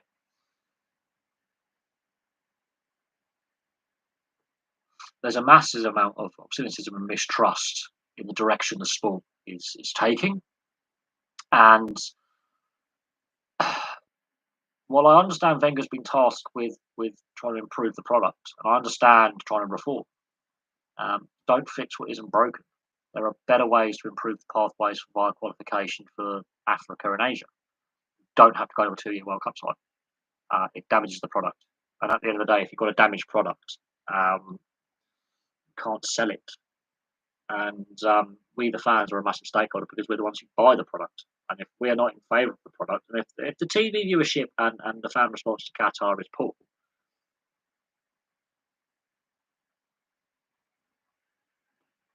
and that tells you if there's a mass fan boycott of viewership, and those fans that do actually end up going in whatever number, so crowd numbers are going to be important, tickets sold is going to be massively important. If there's a massive backlash from fans,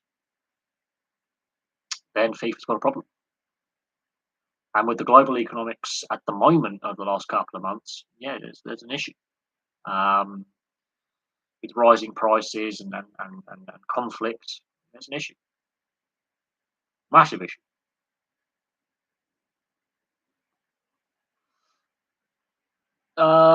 Yeah, but then you're telling domestic leagues and domestic FAs how to run their affairs on their league structures, which is not good. We've already seen FA Cup replays being reduced. This is where I would say UEFA should have gone to the format of straight knockouts in the Champions League, Europa League, and bring back the Cup Winners' Cup. You actually, ironically, have less games played, but more teams playing. And the constant changes to the structures of European club football has added to the fixture congestion. So that's how you can reduce fixtures is restructuring to the old style of what the old UEFA Cup, Cup Winners' Cup, and European Cup used to be before 1997. Get rid of the group stages, just straight knockouts. You actually have more teams competing and less games and less fixture congestion because you get rid of the dead rubbers for European group stages. Who knew?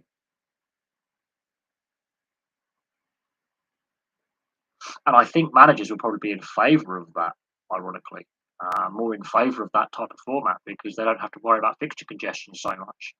Because you get rid of those dead rubbers in the group stage, that means nothing. That players get injured in and suspended in, and then it doesn't impact your regular league season as much because you have less fixture congestion when you take out the dead rubbers from the group stages. But we come back to the European Super League with that one, and chasing money, and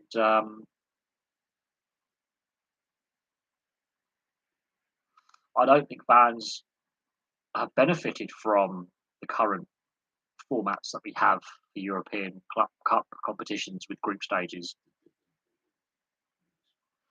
It's the dead rubbers in. I mean, it's just it boggles my mind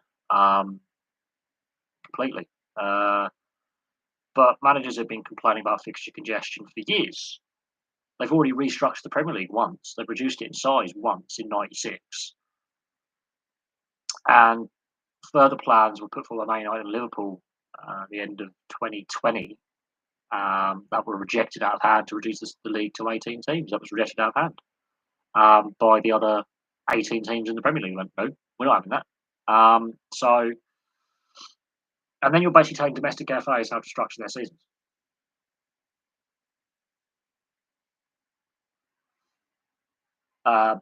But UEFA are just as guilty as FIFA for chasing the money. Look how they've structured the Champions League and Europa Leagues and conference group stages. It's all about money, and a lot of those games are really poor quality as well because they're meaningless. Especially dead rubbers where they're meaningless, where one side's at the bottom of the group, one side's at the top of the group. Side at the top group know they're going to qualify for the knockout stage. Side at the bottom of the group know they're going to not drop down to the Europa League. It's a nothing game. And quality is sometimes a ball 0-0 or a 1-0, and it's not great quality. It's not a great product. I say go back to straight knockouts. And the UEFA coefficient is hampers things as well. If you get rid of the UEFA coefficient, you don't have the Conference League. You have the Cup Winners' Cup. Get rid of the UEFA coefficient, you don't have 7 teams from England qualifying for Europe every season. Possibly 8, depending on cup winners. You don't have that. You have the cup winners of League Cup and FA Cup, and the league winners qualify. Who knew? Who knew? You know what I mean? It's and ironically, you get more nations playing in the Champions League because you'll have the champions of Luxembourg, for example, Lithuania or Latvia or Finland, also competing in the Champions League against the champions of England and Spain and France and Germany and Italy. And you actually get more league representation for the wider European leagues at the top level. But no, it would always have to stay in Europe. The fan reaction would be visceral. Look what happened to the Spanish La Liga plan to take games to the US. Players threaten to go on strike. It's not going to happen. It won't happen. They won't have the balls to do it now, especially with what's happened in Russia and Ukraine and the question marks over the Saudi money, and it won't happen. It shouldn't happen. Pre-season, I don't care, but regular season games being played in outside of country, no, I wouldn't. That would not be acceptable. Fans have already given their voice when it came to the La Liga plan to play regular season games in the US. No, and players have given their opinion on that as well. Not at all. I don't think it happens. We've already seen the reaction to having the Europa League final in Baku a couple of years, I think in 2019, and the Champions League final, the travel cost, the scalping of tickets. There's a point where you go too far, and Baku's technically, we're being technical, right on the periphery of Asia and Europe. Same with Istanbul. We're talking right on the periphery. I can't see it happening. I hope it doesn't happen. I think that's the integrity of the sport gone at that point. Because you're playing a European final in Asia, that just makes no sense. It would also devalue the up and coming Asian version of the Champions League and devalue, bearing in mind the Asian Federation and the Asian version of UEFA. They're trying to grow their products, and you devalue their product they're trying to grow by taking a bigger product and plonking it there. It would undermine another competition entirely, which is why I don't think it happens, because you would have another federation going to FIFA saying, hang on a second, and then you have more infighting and more problems. It'll be the same as taking the South American version of the Champions League out of South America. It's just not right. The fans would be rioting.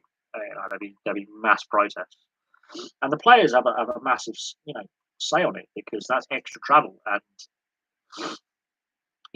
there's already a lot of negativity towards a lot of players, for right or wrong, with how much they're paid and their contracts and their transfer fees and a whole host of issues within the structures of the finances of the sport. That would be a massive cash grab. That would do nothing to benefit fans in Europe because it's a working class. Remember, at the end of the day, this is a working class sport and always has been a working class sport for the majority of fan base, and it's slowly being eroded away um, from local fans of their clubs.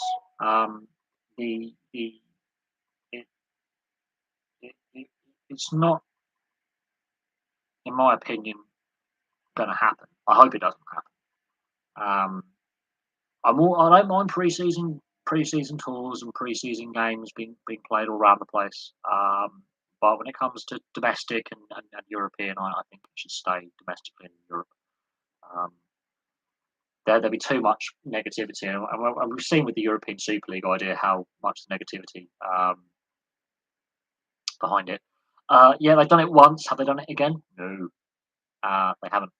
And that's a big sign. South America done it once, never again. And because you undermine the existing competition in place, it's like the Champions League playing the final in Rio or Buenos Aires or Montevideo. It's just you undermine the product that's already in place. And with UEFA and CONMEBOL basically being technically almost in civil war within FIFA over the plans to go to a 2-year World Cup cycle, I can't see it happening because the reaction from fans would be so negative, and we're already seeing pushback from fan groups and now politicians in regards to where the money comes from in football, and we're seeing that discussion and discussed it before, obviously the Chelsea situation and what happens with Bournemouth, Everton, and Arsenal with the Russian investment in those clubs. It would be more damaging for the brand, a sport that's had so many negative headlines over the years of individual players misbehaving, to corruption, to match fixing, to dodgy owners, to poor selection for final locations, to avoiding tournaments in dodgy locations. There needs to be some positivity coming out of the sport. And this World Cup is the crossroads football has reached. And if it's a bit of a disaster for FIFA, those ideas may suddenly get shelved very, very quickly. Look what happened with the European Super League and the fan reaction. It was such a bad idea from the get-go. Pure greed from these owners. The reason why? Their clubs are broke. They've lost so much money, they're broke. I think money's gone far enough. And I think the pushback from fans is correct. And I think players are on the back foot now because, a lot of them came out and said we weren't consulted. We heard rumours, but we weren't consulted. We've seen managers lose their jobs because of it, because they weren't consulted. Some of the playing groups found out over social media that their clubs were taking this decision. Look at the response of Chelsea fans last season outside Stamford Bridge. And when Petr Cech had to come out to calm the crowd down, that tells you that those at higher up board level completely disregarded their customer base. If you disregard your customer base right now, it's called cancel culture. You will very quickly find yourself losing more money and being hurt at the bottom line. There is more social awareness of what isn't acceptable for a company culture and doesn't matter if it's sport or whatever, in regards to working practices and trade practices and how they treat their staff. The fact that some of the players found out via social media or weren't consulted on what the plan was tells you even the playing base, yes, they're well paid, but they were not consulted about changes to basically their place of work. If I was to go to work tomorrow and we were not consulted about changes to our contracts or how we were delivering that contract, you would see a strike. Look at what's happened with P&O ferries. The staff were literally told on the day, bye, you're sacked. No consultation period, which you've got to have for compulsory or voluntary redundancy. You've got to have a consultation period about cuts or changes to your contract.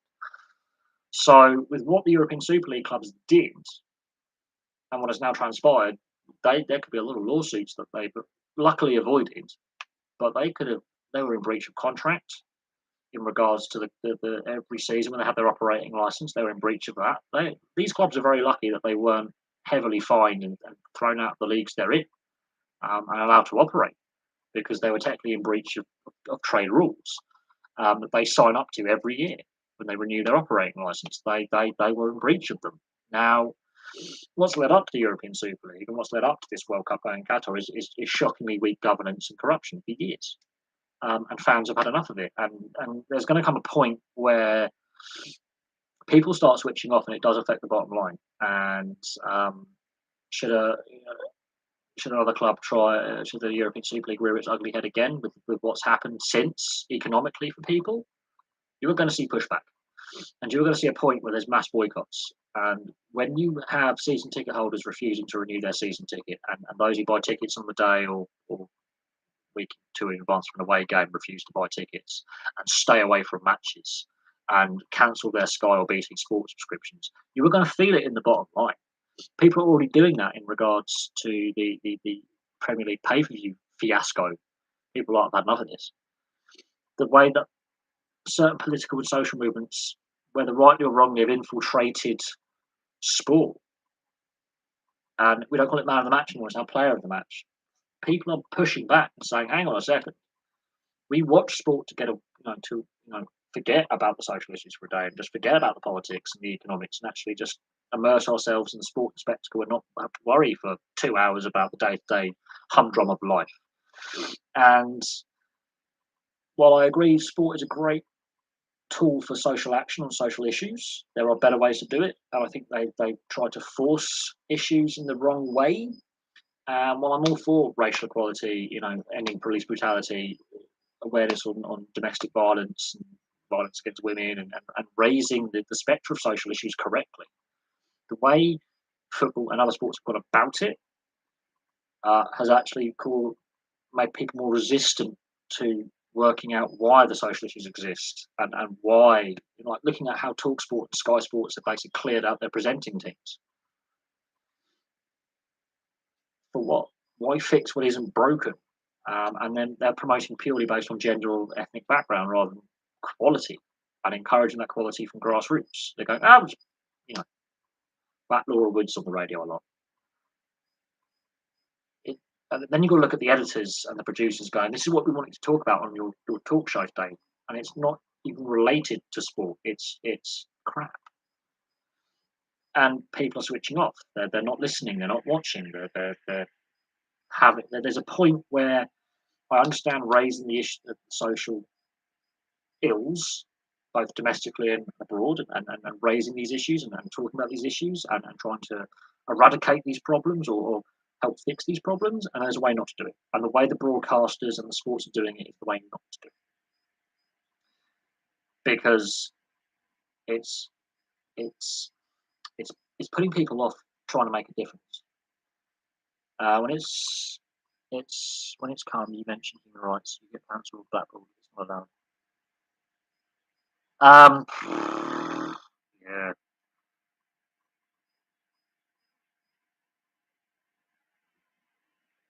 Yeah, sport is a great way to escape for 2 to 3 hours on a weekend. Escape from the worries of everyday life. And so my weekends, I escape by watching the NRL, and I escape by watching, motorsport, and I escape by watching, Netflix, whatever it may be. I escape for a weekend, and I'm back on the grind on Monday. Unfortunately, we're seeing this in TV, we're seeing this in print media, we're seeing it on the news. There is a very forced and deliberate drive to the tick box exercise. I don't think that's the way to go about it. There are better ways to what they call the Rooney Rule in the NFL. There are better ways to get more minority groups involved in sport and involved in coaching and sports administration and sports commentary and media production. And there are better ways to unearth good talent. But I've grown up watching Claire Balding on the TV for 25, 30 years. Firstly, she's female, tick box. Secondly, she's a lesbian, tick box. But she's white, middle-aged, not tick box. she's one of the best sports broadcasters this country. Is Sue Barker, kicked off Question of Sport. She was one of the best presenters that program has ever had. You've got Gabby Logan, whose interest is more than just rugby union because of her husband. It's also gymnastics as well. But again, white, middle-aged, all can't have that. And now we're having this drive to have. It's a difficult one because I understand in modern society, it's 21st century, we shouldn't be having this debate. I would rather see people promoted on their merit, regardless of background. Now, there are ways to increase the participation for minority groups. This is not the tick box exercise, is not the way to do it. You have got to go to local community level and work out why, you know, boys and girls of South subcontinental Asian origins, that's India, Pakistan, Bangladesh, Sri Lanka, while they're not playing football at a high level. You know why? Because they like cricket. It's ingrained in their culture. They love cricket. You cannot force a group of people to suddenly like something else. It's like basketball.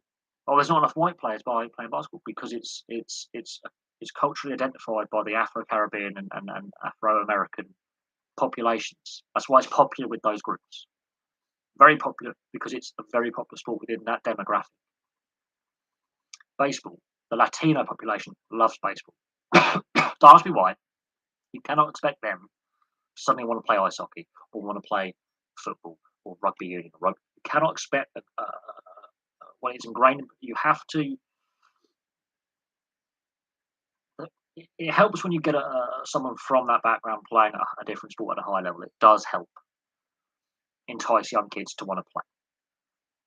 But you've got to understand what sports they're interested in, what drives people to go, I want to play baseball over American football in the Latino community, or basketball over ice hockey, or whatever in the Afro-Caribbean, African American community.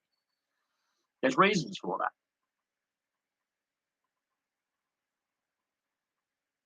And yes, I will say that the female presenting lineup on BBC and Sky is not what it was 20 years ago. They've really gone with the tick box exercise. There are some of these presenters, they could be brilliant coaches and brilliant sports administrators. I have no doubt on that. Because they understand their sport, they understand the sports they've competed in. They'll be brilliant at administration. They'll be brilliant at coaching. I have no doubt on their qualities, on their understanding of the sport, but they're not great for TV because they don't come across as confident on TV and articulate, regardless of if they're male, female, black, white, Asian. I don't care. It's the articulate nature. It's how you can bring your point across. They're not articulate. That it doesn't matter if you're from an upper class background, middle class, working class. It's the articulate nature. You may have the best intelligence on your sport and be the best expert on your sport, but if you don't articulate it correctly, it switches people off. I have no doubt of the intelligence in regards to their sport. No doubt. Are they a Claire Balding? Absolutely not. And Claire Balding's been on our TVs for 20 odd years, and she covers the Olympics, she covers horse racing, she covers the eventing. She'll present anything. Claire Balding's your girl. She'll present anything. Gabby Logan, rugby union because of her husband, and gymnastics. She's an ex-gymnast. She knows the sport. She knows that the physical endurance the athletes have to go through, the injuries they have to compete through, the whole lot. She also does football as well because she's a damn good broadcaster. She does her research. She's very articulate. Right? She's hardworking in what she does. But unfortunately, some of the commentators they've got, I have no doubt, are brilliant. Some of them are absolutely awful.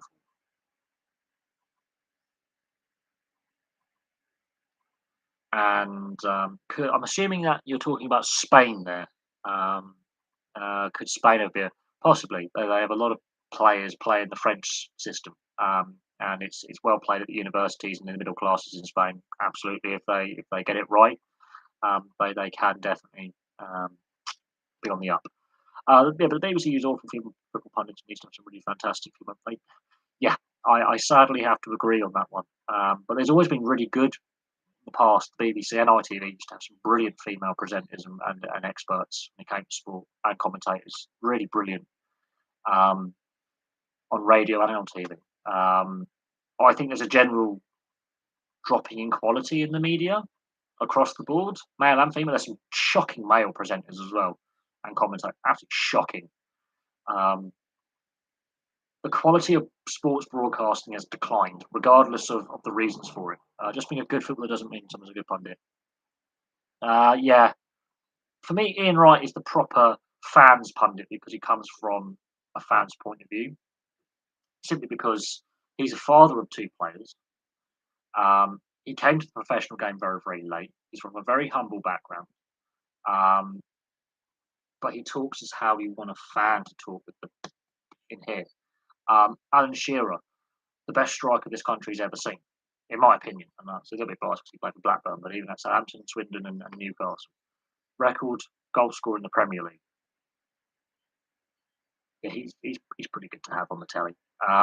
Jermaine Genius, I actually don't mind Jermaine Genius when he's a pundit. When he's presenting the African Cup of Nations, he's presenting as a pundit. Solid midfielder, had a solid career. Injury did scupper his career somewhat. Didn't fully get to his potential, but as a pundit, I don't mind it. Dean Ashton's brilliant. His career cut very, very short because of injury, but he's a good thinker of the game. Roy Keane's just hilarious because he doesn't hold his punches. He's brutal and to the point. He does not hold his punches. And unlike a lot of the other pundits, he has tried his hand at multiple clubs in management, and so therefore, Martin O'Neill as well. I like him, and he's very well educated. Martin O'Neill. He's got a university degree. He's coached. He's won trophies at clubs. He's as a player and as a manager. He's been an international manager. He's very, very good. And there's some very, very poor ones. Clinton Morrison, God no. Jimmy Bullard. Jimmy Bullard. He's a bit of a character, but more in the comic side of sports broadcasting. You could have Jimmy Bullard. He's a cheeky chappy, but I wouldn't say he's the best serious broadcaster. But you could have him in a more comical skit that they do on some of the sports networks, where they have a bit of a comical skit side of things. On the rugby league side of things, I think again, I'm a little bit rugby league commentary and punditry is poor. I'm just going to put it out there. It is poor. Rugby union. Thank God we don't have John Inverdale anymore. He's painful. Never was a fan of John Inverdale. But I do like some of the ex-players they've got on there. Keith Wood's one of my favourites. Brian Moore's obviously retired, which is a massive shame because he was brilliant. But again, there's some really poor ones. Like we had Sam Wilson going, Italy should be in the Six Nations, and then suddenly Italy have beaten Wales in the Six Nations away from home, embarrassingly, and it's like, and eat humble pie. Jonathan Davis can't stand his squeaky little voice. He's painful to listen to, and yeah, I think it's time for him to move on. I like Johnny Wilkinson, but he's a little bit bland in his voice. He doesn't have a lot of emotion in his voice, but he's very to the point, blunt to the point. He breaks the game down very, very well. But Keith Wood's one of my favourites. Brian O'Driscoll, I like Brian O'Driscoll's when he's called upon. Thomas Castagned, I've liked his input on rugby broadcasts. Brilliant player as well, no doubting of his talent. I like Cooper Cronk. A lot. Big fan of Cooper Cronk. One of the best number sevens the game has ever seen. Just there is no doubt on how good Cooper Cronk is as a player and as an expert, and he's also involved in coaching young, up and coming NRL talent right now. So he's actively involved in coaching, sixes and sevens, and the halves. There's a lot of coaching of players. I like Cooper Cronk, one of my favourite players. I love Aussie commentators. They're brilliant. The the way they commentate the game is completely different to English commentators. I find them refreshing. I like some of the Aussie commentators on Fox, on the NRL package. Andrew Voss, he comes out with some witty one-liners. Um, I don't mind Michael Ennis, to be fair. I don't mind Michael Ennis. I kind of enjoy him a little bit. Everyone has their opinion, in my opinion. I don't mind Mick Ennis. As a player, he wound me up. I couldn't stand Mick Ennis as a player. Even when he was playing for Cronulla, when he won the grand final, and I have a soft spot for the Sharks, I can't stand Mick Ennis.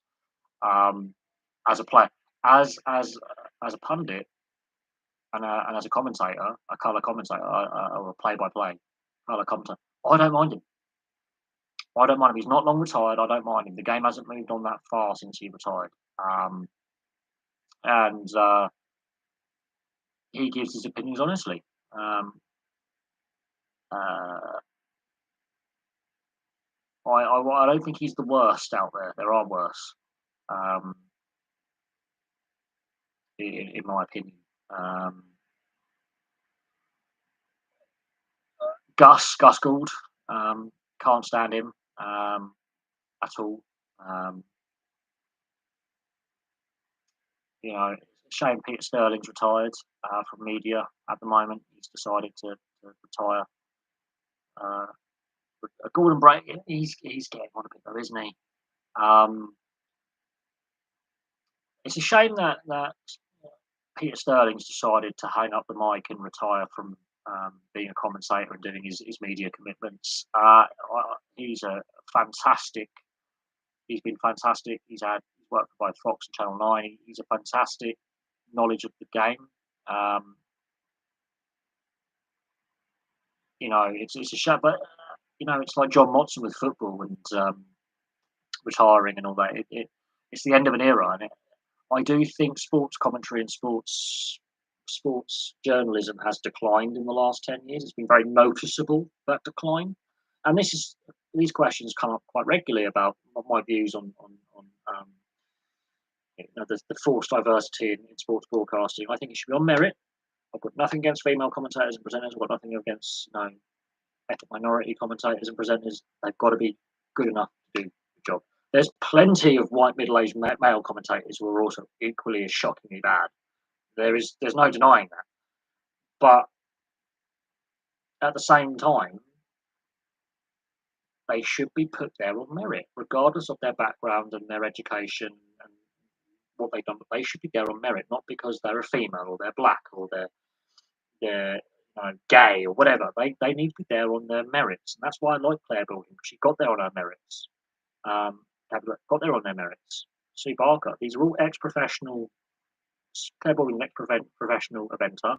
Debbie Logan was a gymnast. Sue Barker was a tennis player. They know what they're talking about when it comes to the sports that they present. They've been in the media a very, very long time. They're very experienced at what they do. And it's a shame that they're sort of being pushed out and sidelined a little bit for someone who is less capable of doing the same job. And, you know, it's up to them to say, you know, I want to retire or I want to move. Jake Humphrey, for example, on BT Sport, he was crap on BBC. Thank God he's gone to BT Sport. He's crap there. Those very northern commentators are not going to encourage Southerners to watch Rugby League, Super League. Rugby League has got a problem in this country. They're too northern centric. Super League there's poor governance, lack of money, lack of investment. Some of the stadiums are falling apart. The quality of the product is nothing compared to Australia. In my opinion, the quality of the product, it just isn't there. The gap is there. Looking at the NRL, even the Canterbury Bulldogs and Sea Eagles, the two teams that aren't doing very well in the NRL right now. Their game, well, it was a bit of a bludgeon. You could see the energy, the passion, the speed they were trying to play the game, the collisions. They were really going for it.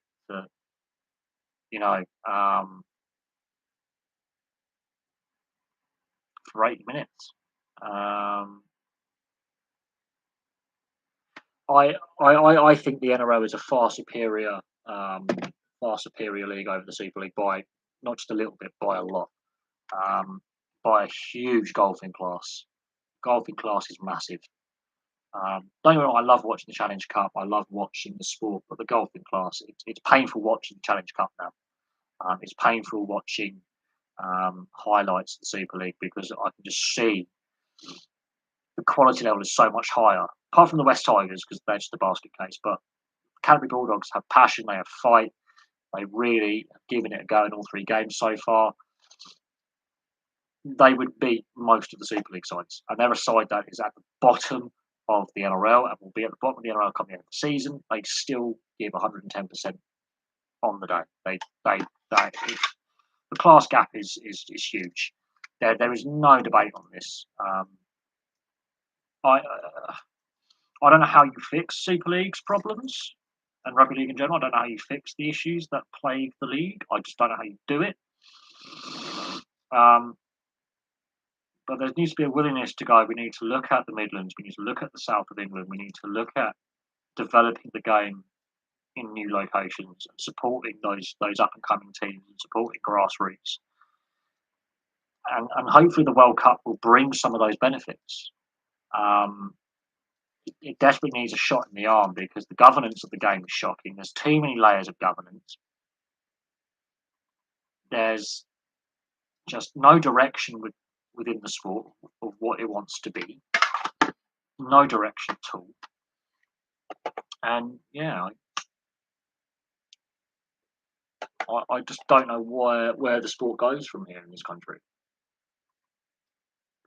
Because all it's been doing is going backwards for years, years and years and years. And the Sky Sports TV does something to do with that.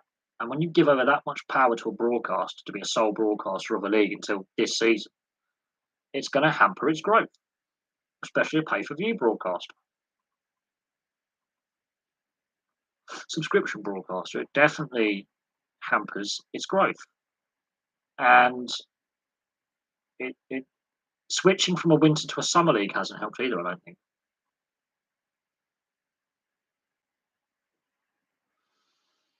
In the summer, a lot of people go on holiday, a lot of people tune out because traditionally our sports are played in the winter months, apart from cricket, and you're just not going to get the audience. And that's where they went wrong. They should stay with the winter league.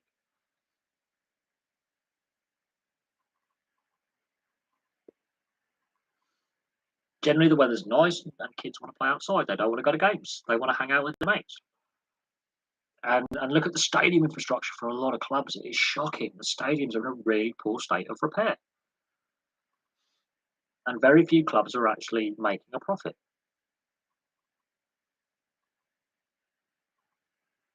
They have to go to an even team league at some point. An odd team league is a nightmare for fixturing because that means every match day weekend a team has a weekend off. Um, I don't think ring fencing is the idea either. And looking at the salary cap breaches of the top two clubs, it's Saracens and Leicester. Um, that's not good either. I don't think it's got a direction, personally. There's so many professionalism hasn't fully worked as intended. There's lots of. I wouldn't be surprised if all the clubs are breaching the salary cap at some point, um, and probably continue to do so. Um, I don't know. I don't know what the direction is. I don't know what the direction is with domestic rugby union. I don't. Look at Wales. That's a mess. And unfortunately, it's still seen as an elitist middle to upper class sport, stereotypically.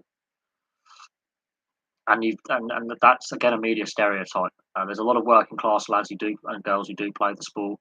Um, but I look at grassroots level at some of the rugby clubs. Their facilities at the lower levels in the lower divisions are in a really poor state of repair. Attendances are low, um, and it's the way the mainstream media has promoted the top flight, the Premier League, to a certain extent, rugby league in the past. That the top flight always gets the attention, and the lower leagues in all sports, the infrastructure, the investment isn't there, the interest isn't there from the media, and it's not great. Um, the Bradford Ball situation's a mess as well. Again, shocking ownership, odds still being a mess. It's a money pit in Bradford, but again, they constantly overspent beyond their means, successful for a period of time, and then they it went horribly wrong. And it's all well and good having success, but if you can't financially sustain yourself while doing it, there's your answer. Sorry, their decline is was going to happen, and the lack of money within the sport generally is going to happen.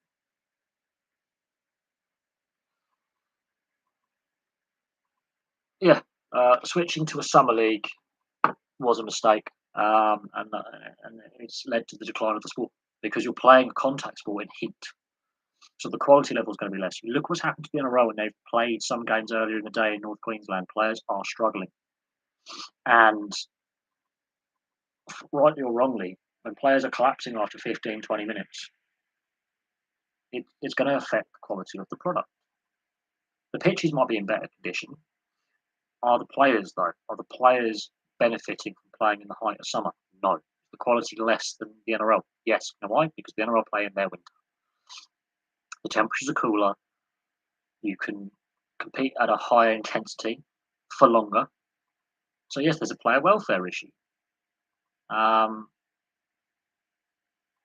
it's a no-brainer. It's because Sky basically wanted to spread their sport over the whole calendar year to maximise viewership, and it hasn't worked because Sky didn't want to spend too much money and have a congested scheduling over the winter months for all the sports, and it has impacted the quality of the product on the field because the TV company in Sky had far too much say on when the season is played.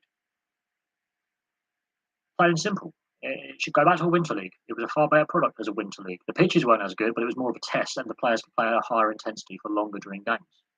Um, the TV company had far too much say on how and when the league is played. Simple. The league sold its soul to Rupert Murdoch, and it is killing the sport. There is no benefit, not at all. I mean, I remember, with my mates, we'll have a kick about in the summer. We had to play on an AstroTurf because the grass pitches were bone dry. Um, and the having a kick about with your mates down the park in summer, you couldn't use football boots because your studs couldn't get any purchase. Especially when we've had dry summers where water usage they're trying to restrict water usage for councils on the flower beds and water in the pitches. You just could not play. You would. It was. We had to play on the local AstroTurfs. That again, local were badly maintained, but you could play on them with your boots because they were 3G pitches. You could get purchase. You cannot honestly expect to constantly play in the height of summer and have a brilliant product. UK Super League, no promotion, our teams have as well. Um, they have done years past where they've ring fenced for a couple of seasons. You do need a team in London with the Broncos. They need to be a Super League team. You need a team in the Midlands, Coventry or Birmingham or something like that to have a team. You need the Welsh Rugby League is a mess.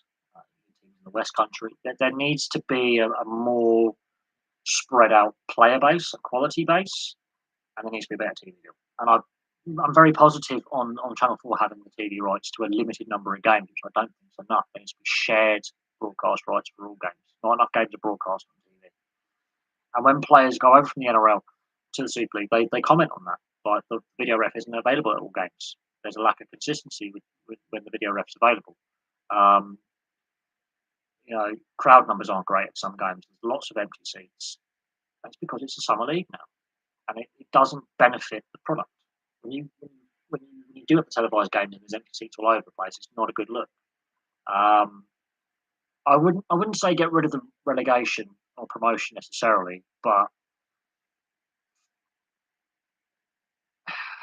I don't know. quite frankly, how you solve the issues. I just don't know. There's a lot of issues at play. How the problems are solved, the TV deal needs to be looked at again, investment, and yeah, uh, using the university system and growing the grassroots game in the South and the Midlands is a must. And this is where this World Cup is crucial. I think they got it wrong in regards to they played safe with a lot of the locations they're playing games in, um, whereas the Rugby Union World Cup went to Newcastle, right? Um, went to even places in the South of England where Rugby Union isn't playing, like Brighton, sold out stadiums in 2015. That's something rugby league should have noticed. Was Rugby Union took the World Cup to every corner of England in 2015, and the stadiums were full. The fact they couldn't even fill out the whole City Stadium and Anfield and Ellen Road tells you, against New Zealand in 2018, tells you that there is a problem, massive problem.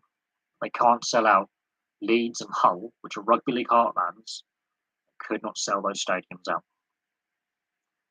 and that tells you there's a problem. The Challenge Cup, declining attendance. The Catalan one you could understand, but the one following, the second lowest attendance since the war, tells you there's a problem.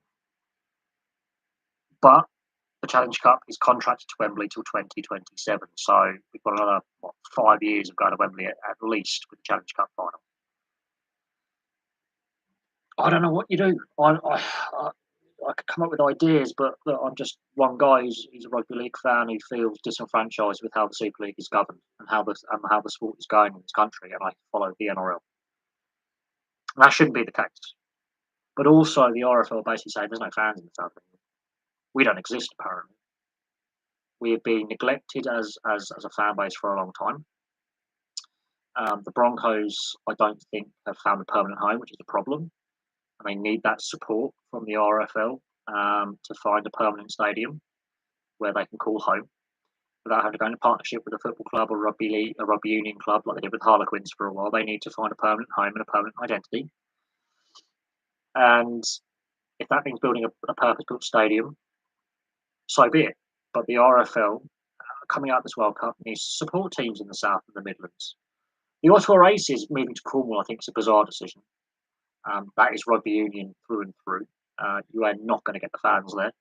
But places like Bristol or Swindon or Southampton or Reading or somewhere else in the south along the M4, M5, M3 corridors, it's plausible it can work. Not in Cornwall. I cannot see that Cornish team doing well at all. And I can see them being relocated or folding at some point, which would be just disastrous. Move them back to Hemel Hempstead, where they were before as the Stags. Move them back to Hemel Hempstead and give them support with infrastructure and a grassroots project to encourage locals to watch and want to play.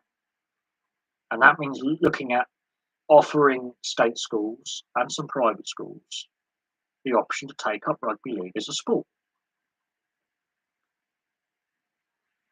Yeah, I think rugby league has got that. Rugby union to a certain extent, poor governance. They don't want to cooperate with each other to share resources because they hate each other.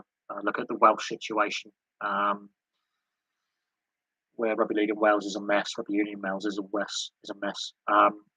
I think league and union need to share resources. If league is to stay a summer league, they need to share resources of stadiums, infrastructure, pitches, and then you could have a 24/7, 365-day a year infrastructure in place, player development in place, schools getting involved with league and union on a higher level, because union's winning the grassroots, union's winning schools and in colleges and universities, league is losing.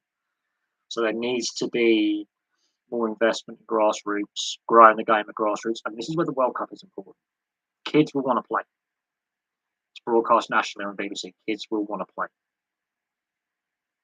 If you can get enough kids interested, teams can be set up.